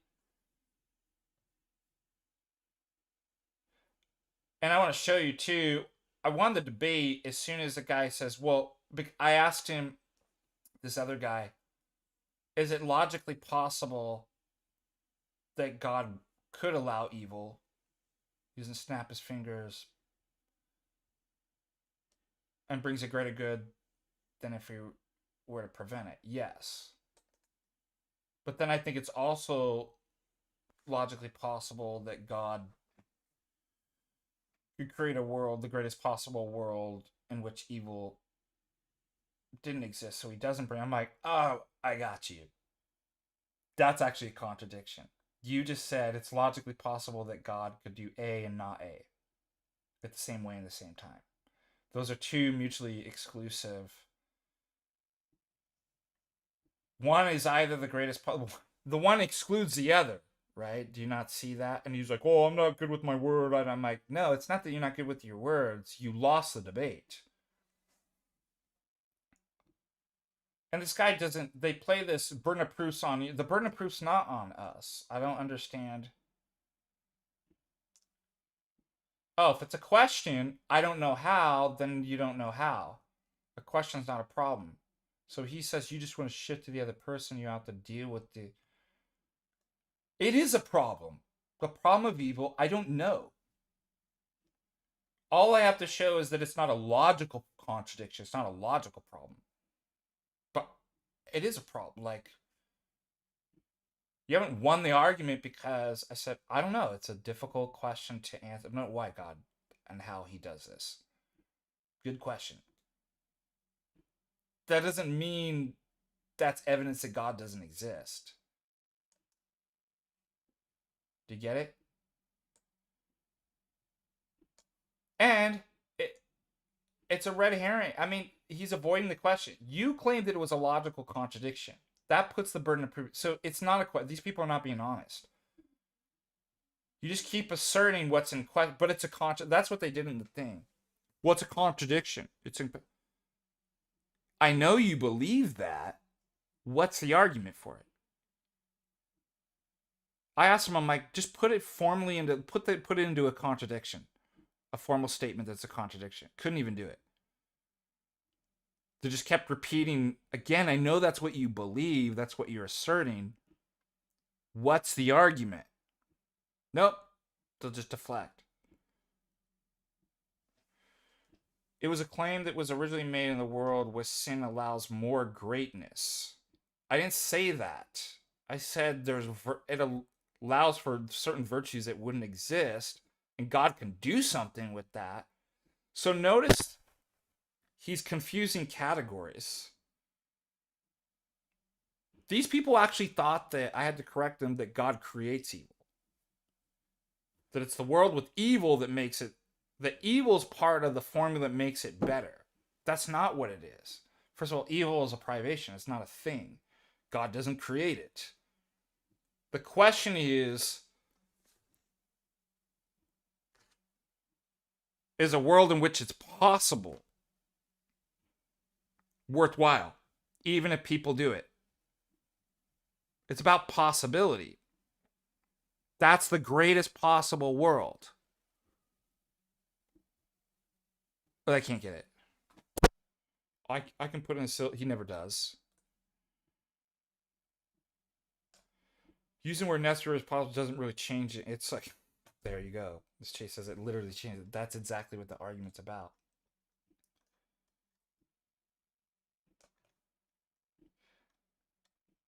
We're dealing with one possible scenario. Yeah, but it's what the possibility is modifying. A world in which evil is not possible or possible. You goofus. One in which it's possible and God allows, because he's omnipotent, he can still bring about, is better than one in which he doesn't. And they just keep, it's not being answered. It's not being, it's like, we're answering it. Like, you saying it's not being answered doesn't mean it's not being answered. This is like the fallacy and credulity. But I don't get it. I'm too retarded to... Look at this. So what do? Literally deflects the burden of proof on them and claims that you're the one deflecting. It's like... Yeah, right back. You're a sophist.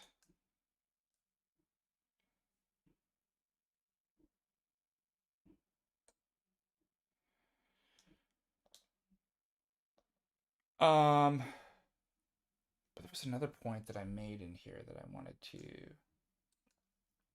before I get into...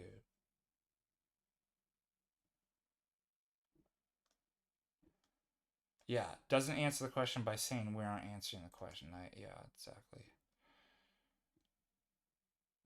Why would anyone believe something if a real question can't... You not thinking something is being answered doesn't tell me anything about... It just means I won't accept it. I don't accept it as this is a fallacy of incredulity. And the more you talk with these people, they start off nice. You start to realize they have no...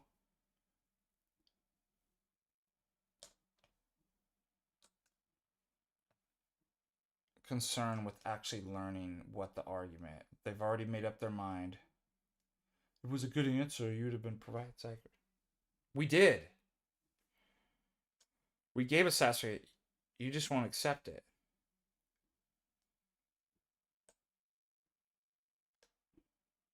So here it is. Oh, the other guy was actually saying that... Switches the subject. Then why did God create people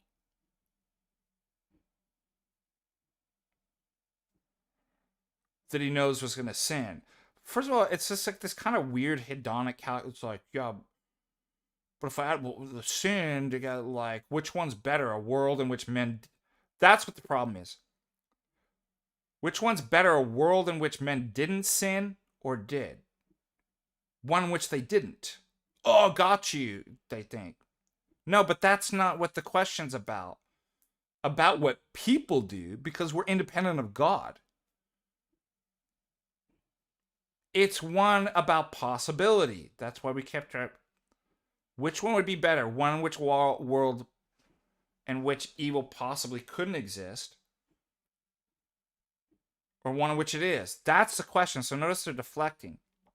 One in which it's possible. Even if man does wrong, God can bring a greater good because that's out of it.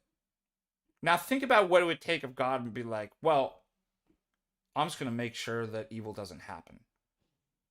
Because that would be a better world. And first of all, how would they even know this? That's another thing that's in question.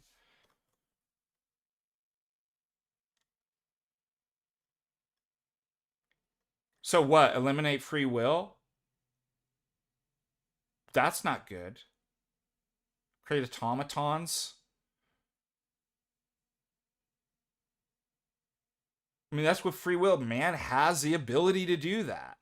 And if man does it, God's not responsible for that. So, but God because he's omnipotent, can still bring a greater good out of that. So he says, well, then just don't create people that sin. Oh, wow. Well, God created people knowing they would do evil, so he could have prevented by not creating and still preserve free will. What a dumb argument. What, 2, 3 people? Congratulations, you get a world of truth. St. Mary, maybe Job, St. John the Baptist. That in action possibly didn't sin. That's your better world? 1, 2, 3 people? And then you probably have to make it so that Job and St. John the Baptist couldn't reproduce, even though John the Baptist didn't have any kids, because they would sin. I mean, do you see how stupid that, like, that's a better world? So what God would have to do to make sure evil doesn't exist is far worse than a world in which he allows it and permits it. Evil does exist, but he brings about a greater good.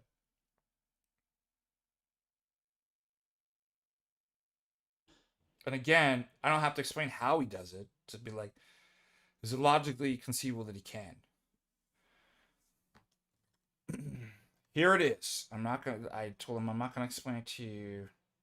It's not satisfactory. Your words are not satisfactory. It's literally verbal diarrhea at this point. Like, so I don't have to answer verbal diarrhea and you repeating yourself over and over again to your standard of pleasure and satisfaction. I gave you a satisfactory answer. Here it is. The last time. 1, God created the greatest possible world where humans could sin. 2, a world in which God didn't create humans with the ability, or a world in which he creates humans that didn't sin, 1 or 2 humans. Oh, I repeated. Forgive me. I messed up on my grammar. Obviously, my sentence is messed, so my argument's gone. You get it. Is less good.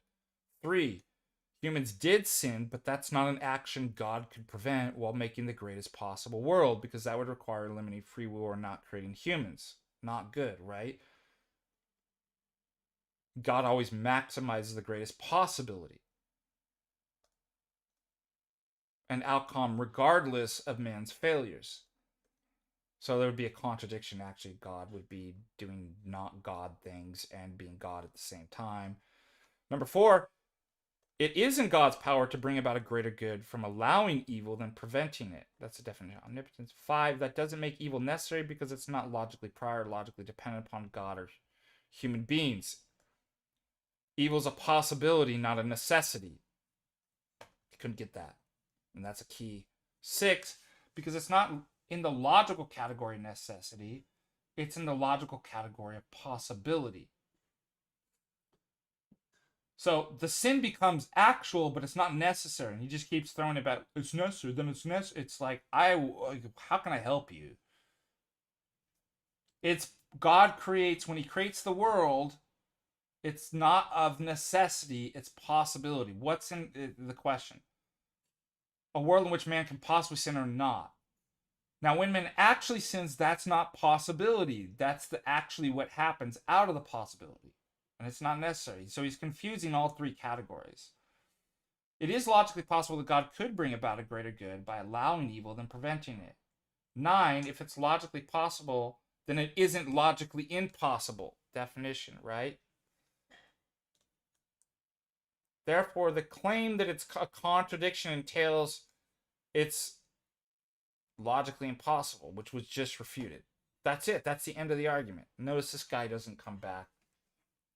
There's theodicy for you. These people I don't think they're retarded. It seems to me, talking to them, they had requisite intelligence and IQ. It's just they didn't want it. They didn't want to accept it. Questions, comments, super chats.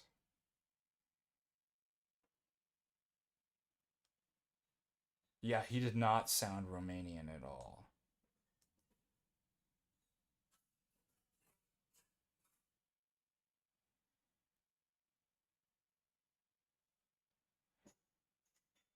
I just couldn't keep him on point either. That's what it was.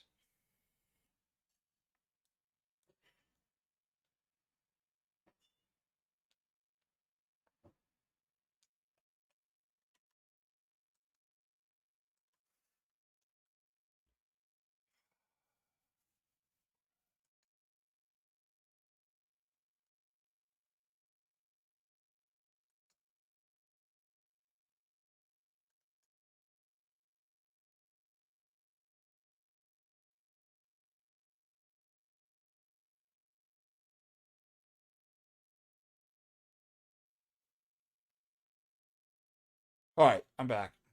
I was just reading what's going on with the canvas and the updates.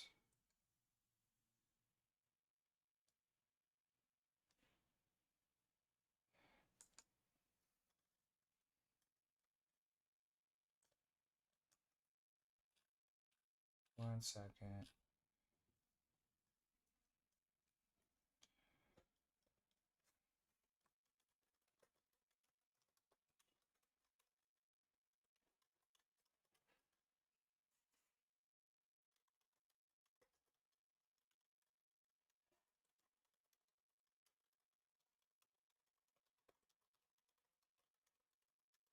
They are working on it right now.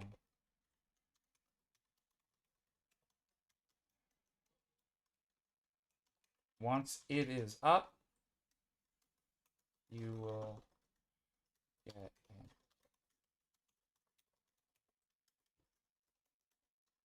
Thank you for your patience.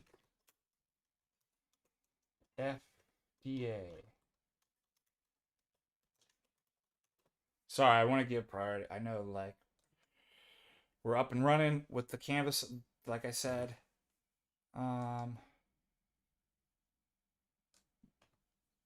And then it crashed.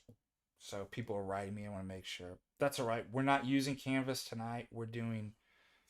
It looks like it's starting to come back up. In other areas and regions, they're working on it. But I do want to respond to people who purchased those courses, because today is the last day. Remember to register. And we're having office hours tonight. All right.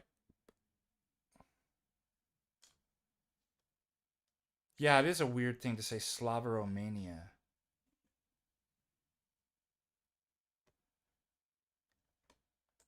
Is it? Slava. Maria. Glory to. Glory to Romania. Slava. There's two words. Slava's from the Slavic influence. Like when we say Slava Tatălui și Fiului și Sfântului Duh și acum și puria și în vecii vecilor. Amin. Or you can say Maria Tatălui și Fiului și Sfântului Duh și acum și puria și în vecii vecilor. Amin. Maria. So Slavația Domnului. Maria. Slava versus Maria is. Slava's more the Slavic influence that came into the Romanian. Maria's more the. And then there's arguments in Romanian which one's more kind of a superlative and higher. Like not even the Romanians can agree to.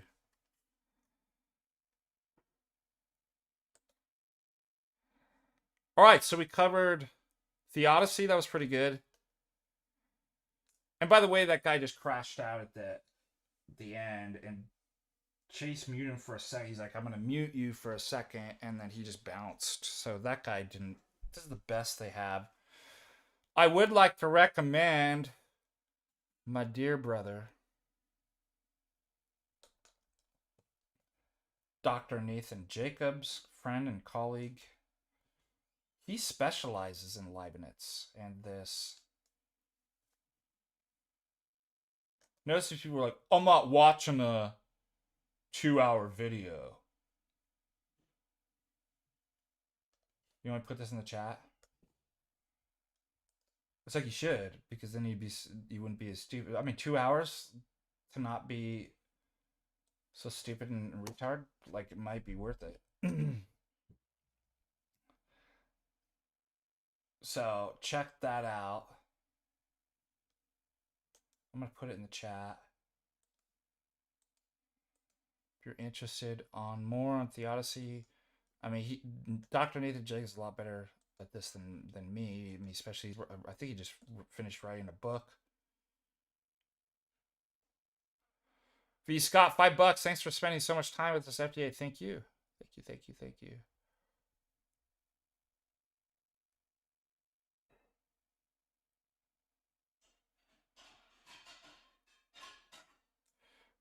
We are doing. Hold on. I'm just gonna do an announcement. I mean, today's the last day, so we gotta do this. We gotta answer. Whoa! That's not what I'm looking for.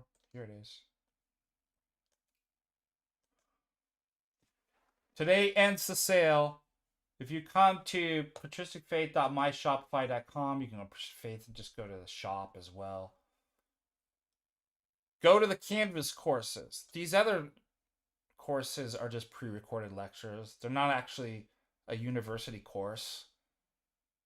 They're just, if you didn't want to be involved and you wanted it cheaper, you can just get the lectures. There's no grading, there's no quizzes, there's no educational software, there's no live office hours or anything like that. But if you want an actual 3-unit, 16-week university course that you can even transfer to other colleges, is accredited, you sign up for the Canvas. Okay? Today ends the deal. You can get, normally it's $850, which is priced to be for those out of state cheaper than what you would pay as an out of state for a community college, which is the cheapest. That's why I brought it down from even, because it's a university course. I'm a university professor at an accredited college, so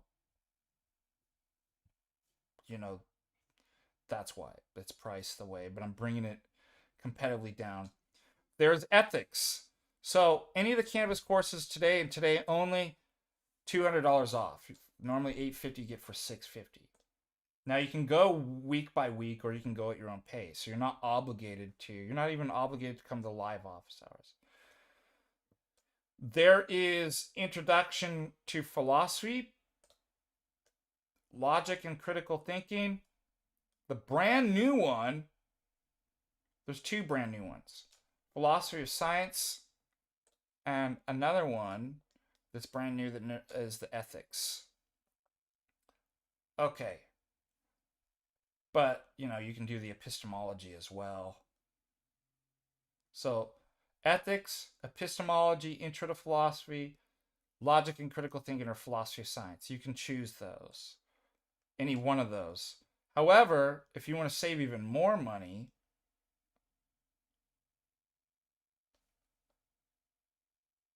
normally would be 2 of these would be $1,700. You can get that for $900 today.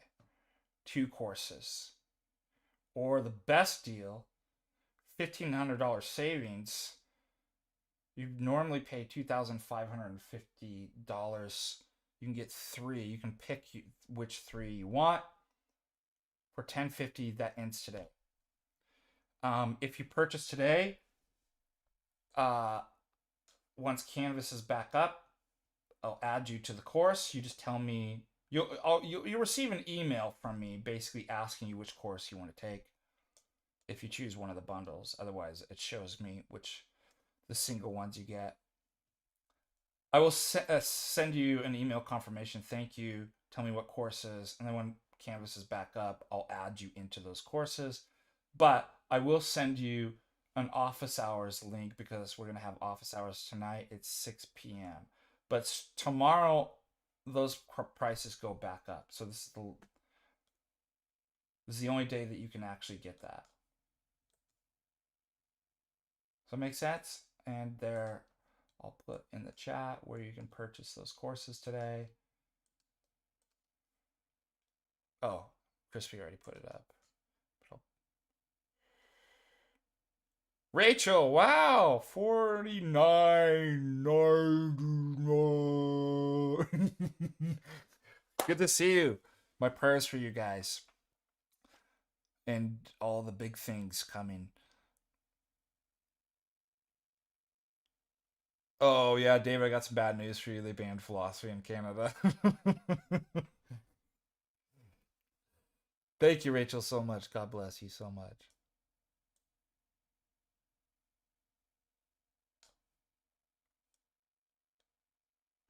Will there be more discounts in the future? I'm sad to say there's not a future, so. Not like that. I don't think I'll do. I mean, maybe. I'm trying to incentivize you to all jump in. Look, It's for your benefit. Do you like my? It's for your benefit. The more people we get in class, especially for office hours, I'm so excited for office hours tonight. Look, normally that's like tutoring. It really is. Ask anybody who's gone through. It's an hour guaranteed each week. We do like 2-3 hours. Now, just suppose we did.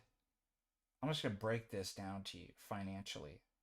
I just need your social security number, credit card information, and mother's maiden name and address, email. Suppose I only did an hour, right? We don't. We do 2-3 hours usually. It's awesome. People say that's one of the best. Suppose I did just an hour, 16 weeks, and you didn't get anything. The course, the graded quizzes, the exams, the discussions, the assignments, the papers, the feedback, the educational software forever, all the videos and pre-recorded lectures. Suppose you didn't get that. One course is worth $1,400 just in tutoring and office hours.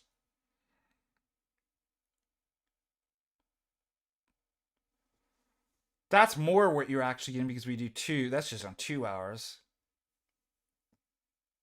right, of tutoring. So that itself's worth it. So sign up. It's the last day. You guys are going to love it. That's why I'm incentivized to get as many people in as possible.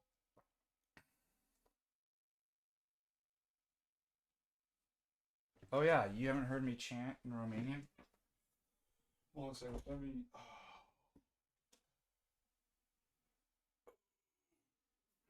My Rugăciune book here. Look at all my Romanians.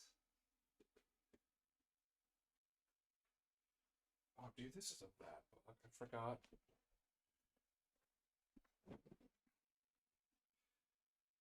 I had the liturgy of St. John Chrysostom in Romanian. Just in Romanian.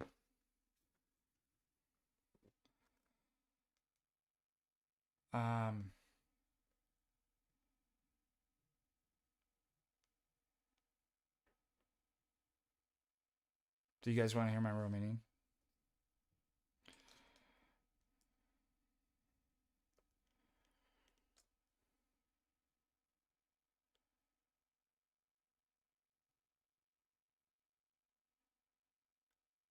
Sfinte Dumnezeule, Sfinte tare, Sfinte fără de moarte, miliește ne pe noi.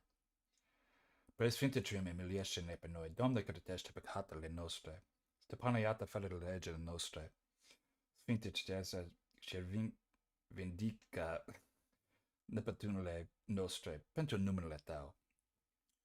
Tatăl nostru, care ești în cerul, sfințește numele Tău, vie împărăția Ta, facă-se voia Ta, precum în cer așa și pe pământ. Pune noastră cetate zilele. No, I messed up. What am I doing? Pune noastră ce spre ființă de nou astăzi. Și ne iată nouă greșelile noastre. Precum și noi tem greșitelor noștri. Și ne duce pe noi în spită ce ne veste ce te rău.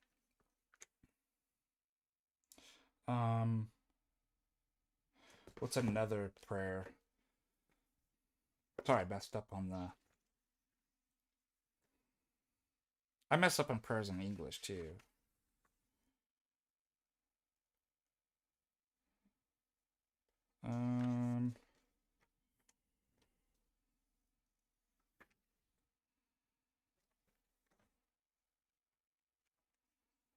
Well, I wonder if it has.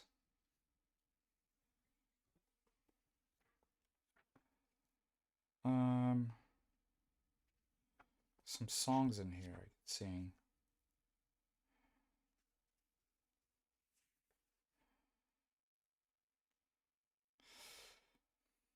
Glasul.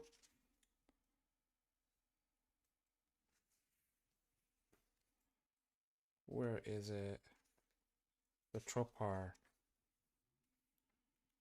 I have the other books in the car. That's why I can't go out. Otherwise, I just pull out the other Romanian book that I have.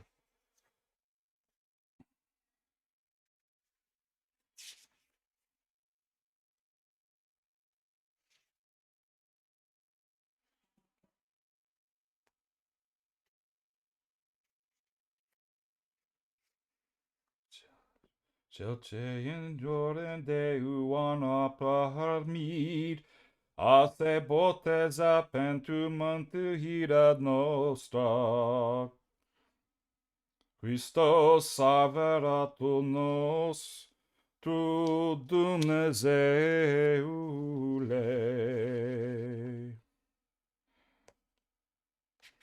You like that? Do we have any Romanians in the chat? How's my Romanian? I never get to practice. That's why.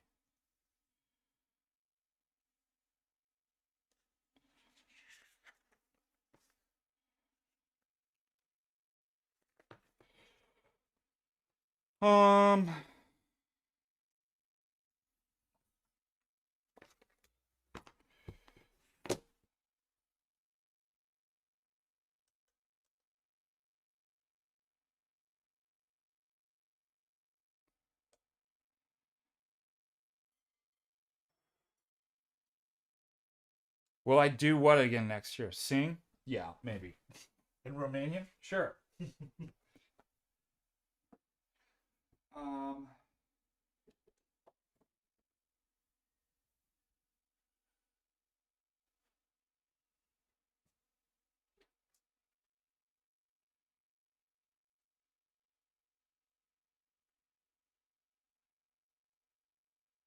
Here's some more Romanian.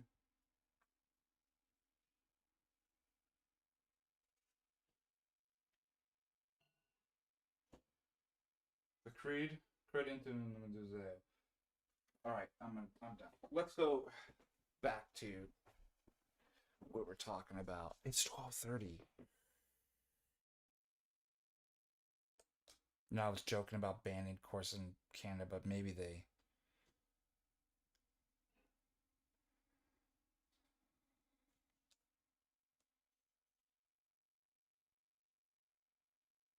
Yes, you have the material forever, unto the ages of ages. And they're asynchronous. You don't have to do the week by week. I'm not gonna assign due dates. I assign basically. We'll start today as soon as Canvas is back. Let me just check and see if Canvas is back up.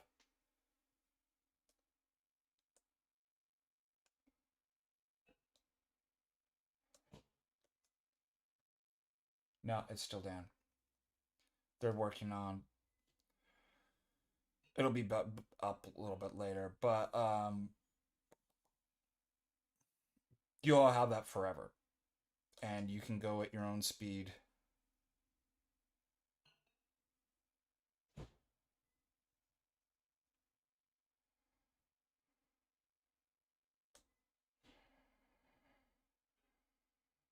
I'm not very good at Greek. I know enough in Greek words, philosophy to theology to get me by, but I can't speak it. Yeah, forgive me.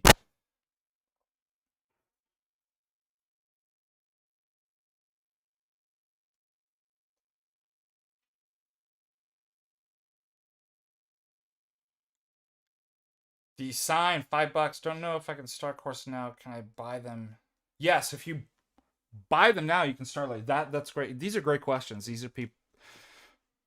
These are people that have great questions. Other people have asked a similar question. You don't have to start it this week. Like I said, you can start it any. I'm just telling you that starting this week, I'll open assignments each. So there's 16 weeks of assignments and papers and different stuff like that are hidden from. You can't actually see it. That starting Monday morning, I open up. So starting today or tomorrow, open up week 1. Next Monday, week 2, etc. You can jump in and knock those things out. You can jump in anytime, knock them out whenever you want. You'll have it next year, the year after, but I'm not giving this deal. There's no promises I'm ever going to give this great of a deal. I might, minor discounts or something like that. But I can't make any promises I'm going to do it again.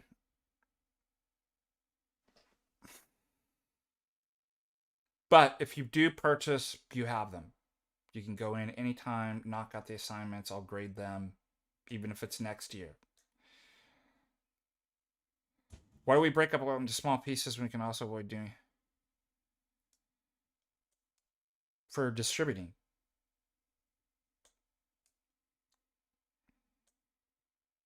And I don't think anybody could do that. Like, should be allowed to. They obviously probably the authority to. But the relics are distributed throughout. It means you have to break it up. Strong question between pride and self-confidence.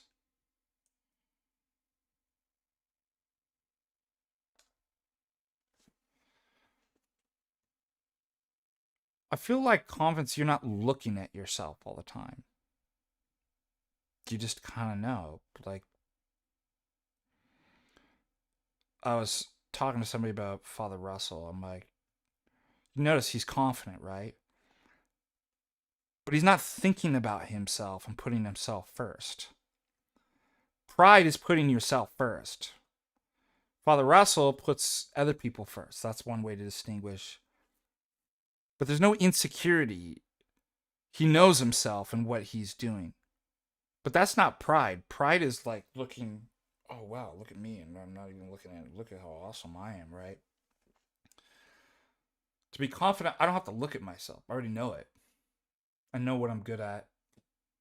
Now you can be deceived about that if you don't have certain virtues and think you're confident when you're not, just like knowledge. You can think you know stuff when you don't.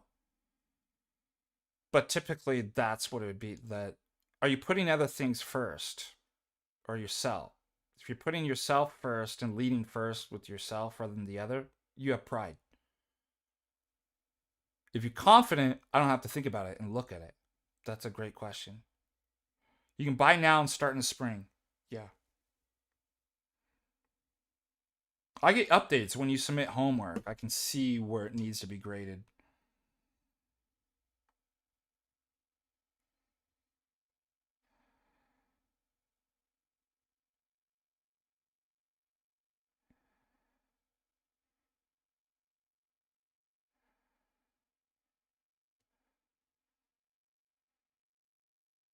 Why is that not a problem like cremating? Well, first of all, we just say cremation was never practiced in the Orthodox Church. Distributing and breaking up relics was. So you could end there, but like, there's so many questions. Why do we do this? Because we've always done that. Why don't we do this? Because we don't do that. We never have. We never cremated. Um,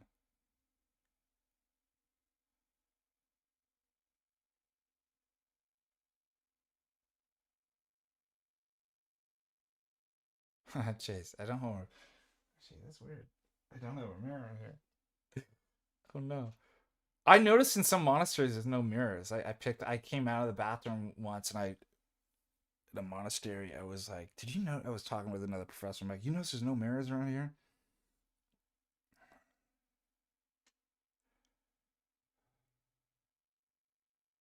Also, it's like,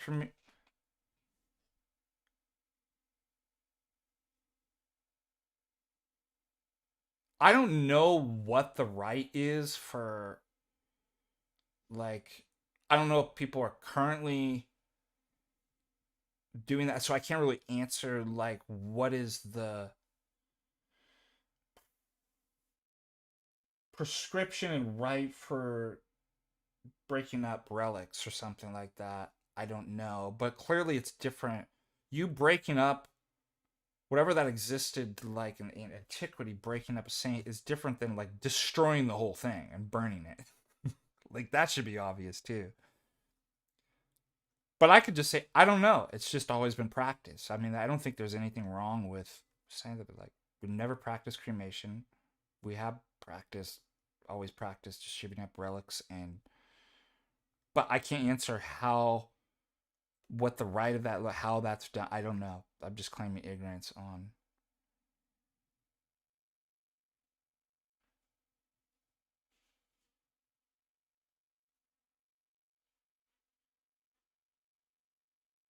Yeah, it robs us of relics. Yeah, that's another.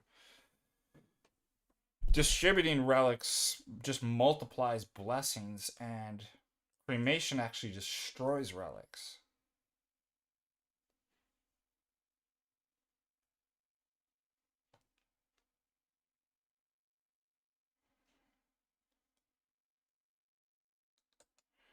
All right, other questions before we end?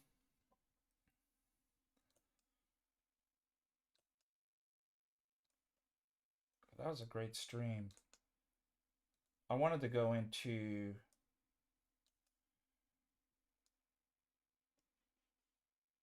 I'm going to add this. I got to send some emails off to the folks in that just added the course. They're going to join for office hours tonight. Said today's the last day. Better get it. You can take the course whenever you want, but the deal's only offered and ends today.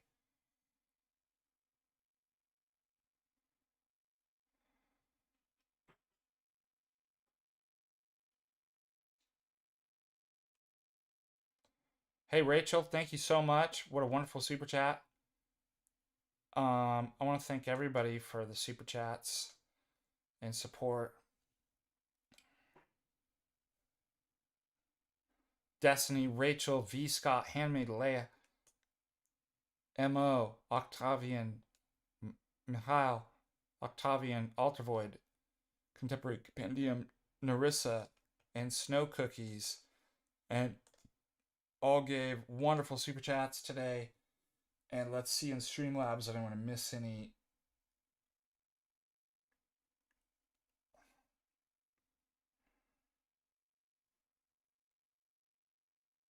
Remember, Dale to 7 and gave a $20 super chat. Narissa, Justin, Henley, and Dave the Philippian. God bless you guys. We didn't go into, maybe we'll do tomorrow. I wanted to cover. Hold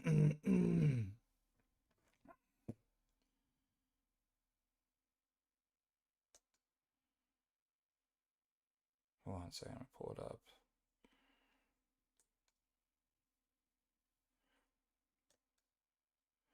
Dean Arnold's article on is it time for kings to replace democracy? 4 arguments for obviously monarchy. And we didn't even, Rachel, if you're still in, I know Andrew was covering yesterday. We didn't even cover all the silliness of the no kings. We're gonna go through and kind of look at stuff like that. But I'm glad it happened. There they are. That's exactly what they look like. That's exactly what we expected. Now you just piss people off even more, and you're doing our job for us. Like, congratulations, you idiots. You clowns. You goblin clowns. Yes.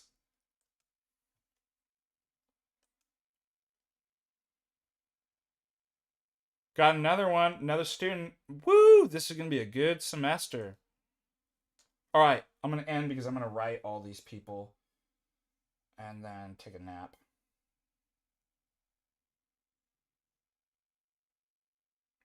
I have a parishioner as a police officer. He's like, "You take naps?" I'm like, "Heck yeah, man. Got a good schedule. I don't work 9 to 5s. I can take a nap. Don't judge me. I'm a nap taker. Because I got to rest my mind to do philosophy. I actually have a hard time if I don't get sleep and I'm not rested. If you ever want to win a debate with me, just get me really tired, and I'll be like, my brain just turns to mush. So I need to get even if I don't go to sleep, if I just rest for a little bit, I find that I think better.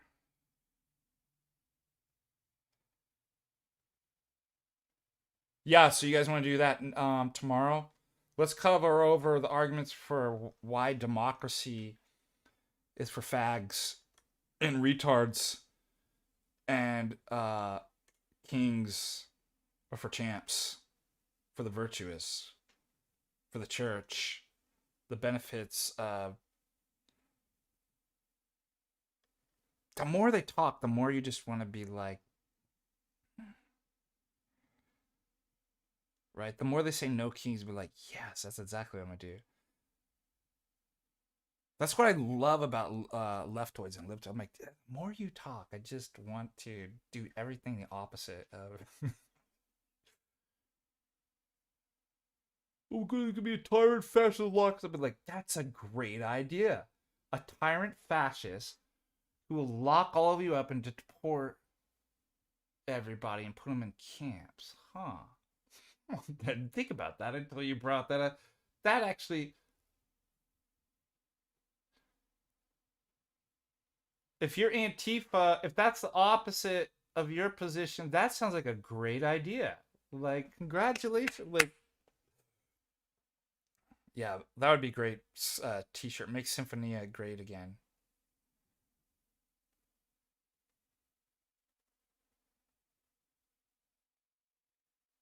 We need to save democracy. It's opposite. It's literally opposite world. Be like, okay, so we need to destroy democracy. I'm anti-fascist. Oh, so fascism's the opposite of, like, maybe that's what's best for you right now.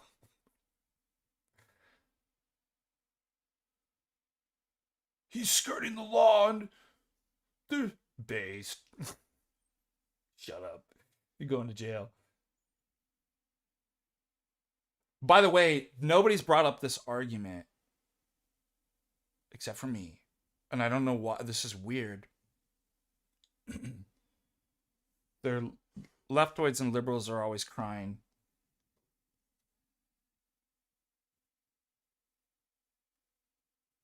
about there's no due process. All right, the right's response to that and the conservatives is wrong. They don't get due process because they're here illegally. That's not actually correct. So the right and conservatives are presenting a bad argument. Immigration was handed over to. It's not a criminal, even though it's a crime, right? It's a breaking of the law.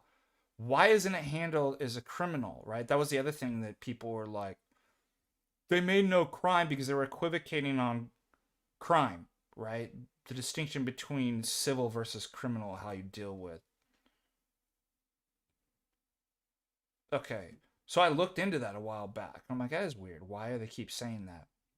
Then I figured it out. I'm like, it isn't handled in criminal. It was handed over specifically to civil so that the criminal courts wouldn't be overburdened with appeals cases and drag it out so that we couldn't deal with any of the other stuff. It was for efficiency. That hands it over to the Office of Immigration, the federal, right, to actually review. They have courts, not like the way that you have in criminal court. But they review the evidence and determine they have a type of court with immigration that basically looks, is this person here illegally? But doesn't mean you get to call up and get a lawyer and all this, like, right, and make your case. That's not, because it's civil. So pick your lane. You just said it was civil and you're correct about that. You can't now jump over to criminal and expect the same sort of things. That's the fast track, right? And for expediency, so they do get there's due process and civil. That's what it is. It means there's a type of court within the federal agency of immigration that reviews the evidence, makes a determination, and a sentencing, like basically a declaration this person is here illegally. And what you don't get in civil is, well, I have a right to make my case and appeals, and it might be allowed in certain circumstances, but there's no right guaranteed in there. And you certainly, these people, these liberals are lying. There's no due process. Anybody could just appear. It's like, that's not true. It's a total lie and straw man. Now, have there been a couple cases where they might have got it wrong? I'm sure that just happens generally in law. That, like, I'm sure there's only been a couple. So, I mean, it's just totally insane what these people are. But nobody's made that actual argument. I'm like, there is due process. Conservatives and Republicans are wrong by saying illegals don't get due process because they're here illegally. The criminals, it's like, no, that's not true. They actually do.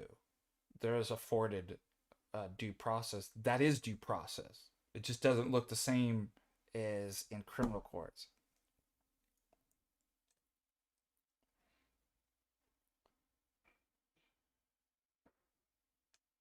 It's an immigration, yeah, v. Scott. That is due process. It can be one hearing. It doesn't mean endless appeals forever and you get to stay in the country. Good point.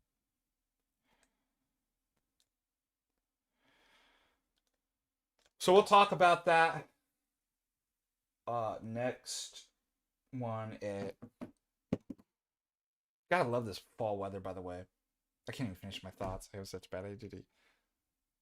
So I jumped to the next thought about my ADD. That's meta. All right, let me rewind. We are going to cover that topic tomorrow. Okay, next point. Period. Next point. Isn't this fall weather amazing? Period. Full stop. Next sentence and thought. This is what I'm going to have to do. Next sentence and next thought. I have ADD. It's not a disability. It's not a superpower either. It's just who I am, period. Not making excuses, just telling you why I jump thoughts. It's just an explanation. Jump thoughts to thoughts without completing my sentences and thoughts. Notorious for doing that. And by the way, a squirrel. But it is nice fall weather. I can hear the wind. I can see the leaves in my mind's eye, the colors. You see me like what a crazy person? Have you seen my imitation of a crazy person?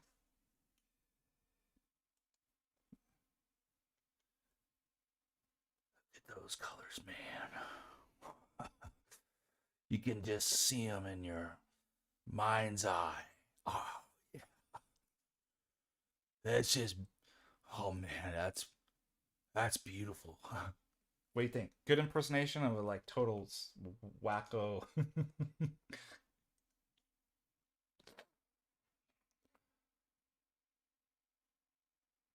Does it look like I have a glass eye? Hold on. It did look like I have a glass eye. I have a lot of good impersonation. Not as good as Jim Bob. Although I heard Jim Bob do one the other day that I was like, nope, didn't nail it. I think I got that one better. And I can't remember what it was. What was it?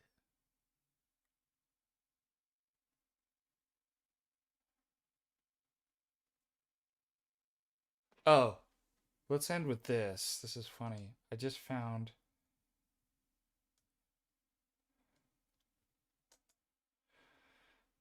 Speaking of impressions, have you heard of this guy Joshua Wu?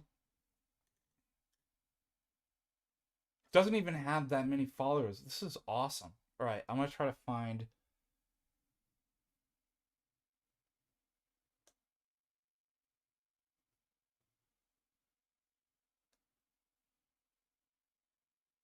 A good one that. So he covers a song but then does it in the style of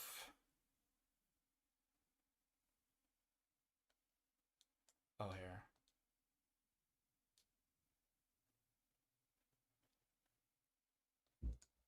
Oh, this one's good. Uptown Funk in the style of David Bowie. Should we watch it?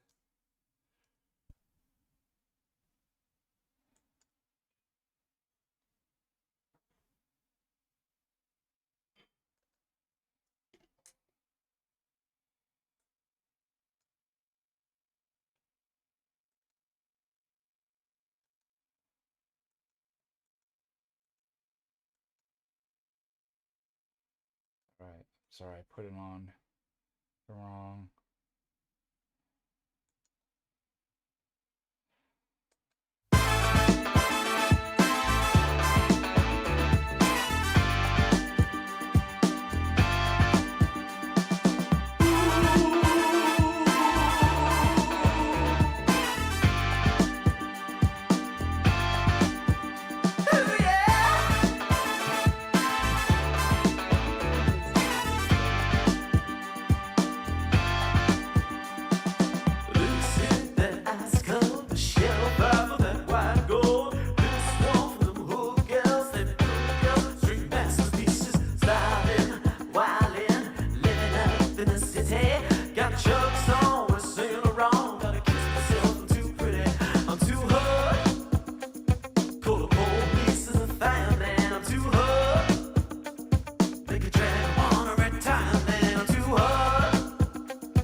I just found this guy. It's crazy.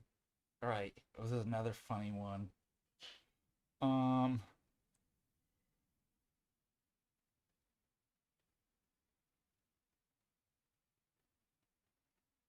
The style of Bob Dylan, The Cure. But there's.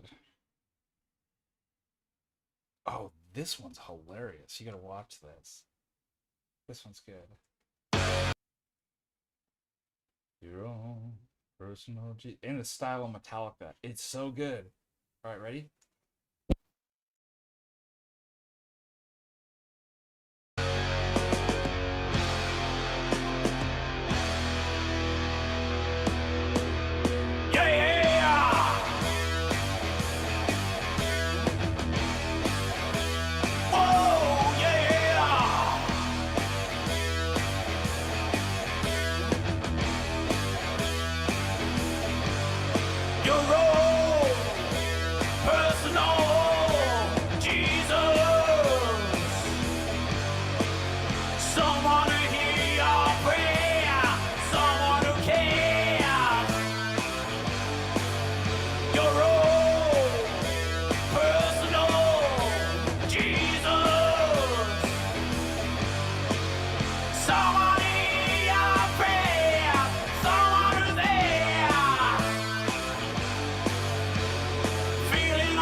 Hilarious is that?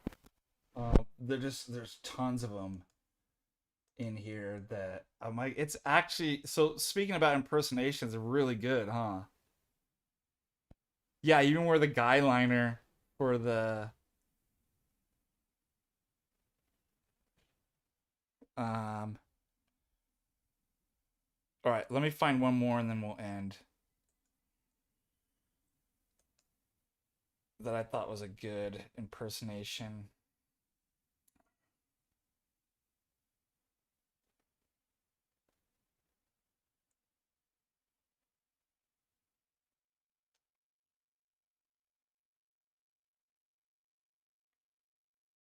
paint it black, but and goth. Uh,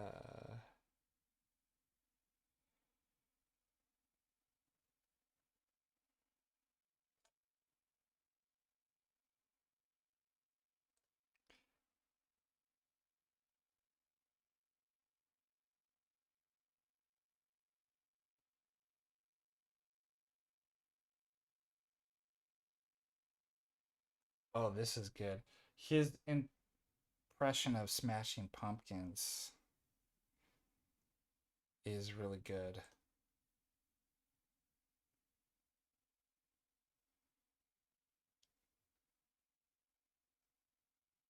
All right, let's see this one. I can't remember the other one that.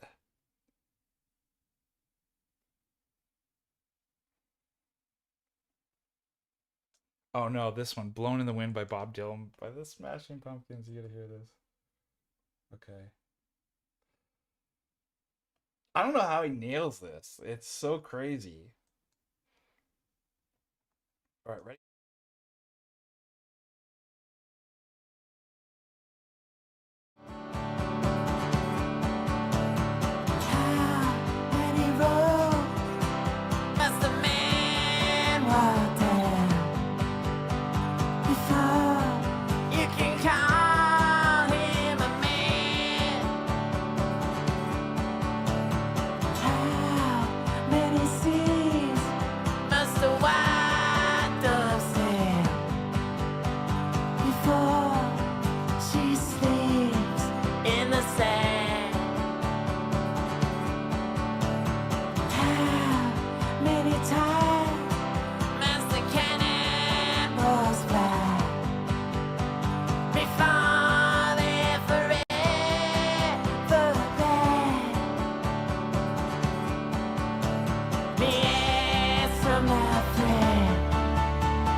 It's too good.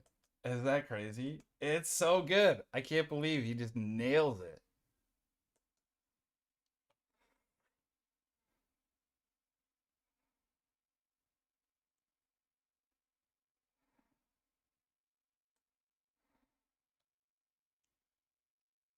I can do it. I actually try. I can't.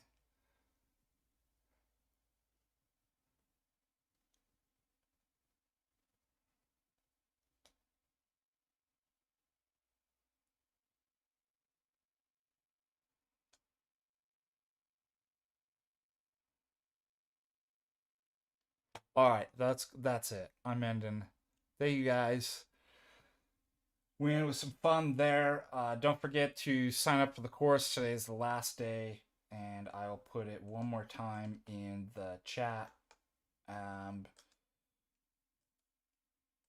and we'll have office hours tonight. It's 6 p.m. Mountain Standard.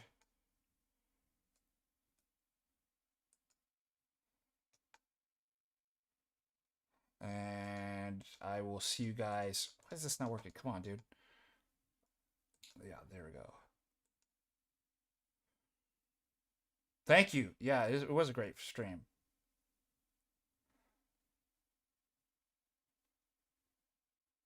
We'll see you tomorrow on the topics. I will talk about monarchy and no kings movement and stuff like that. Until next time, God bless you and keep you, and may His grace preserve you. Bye bye.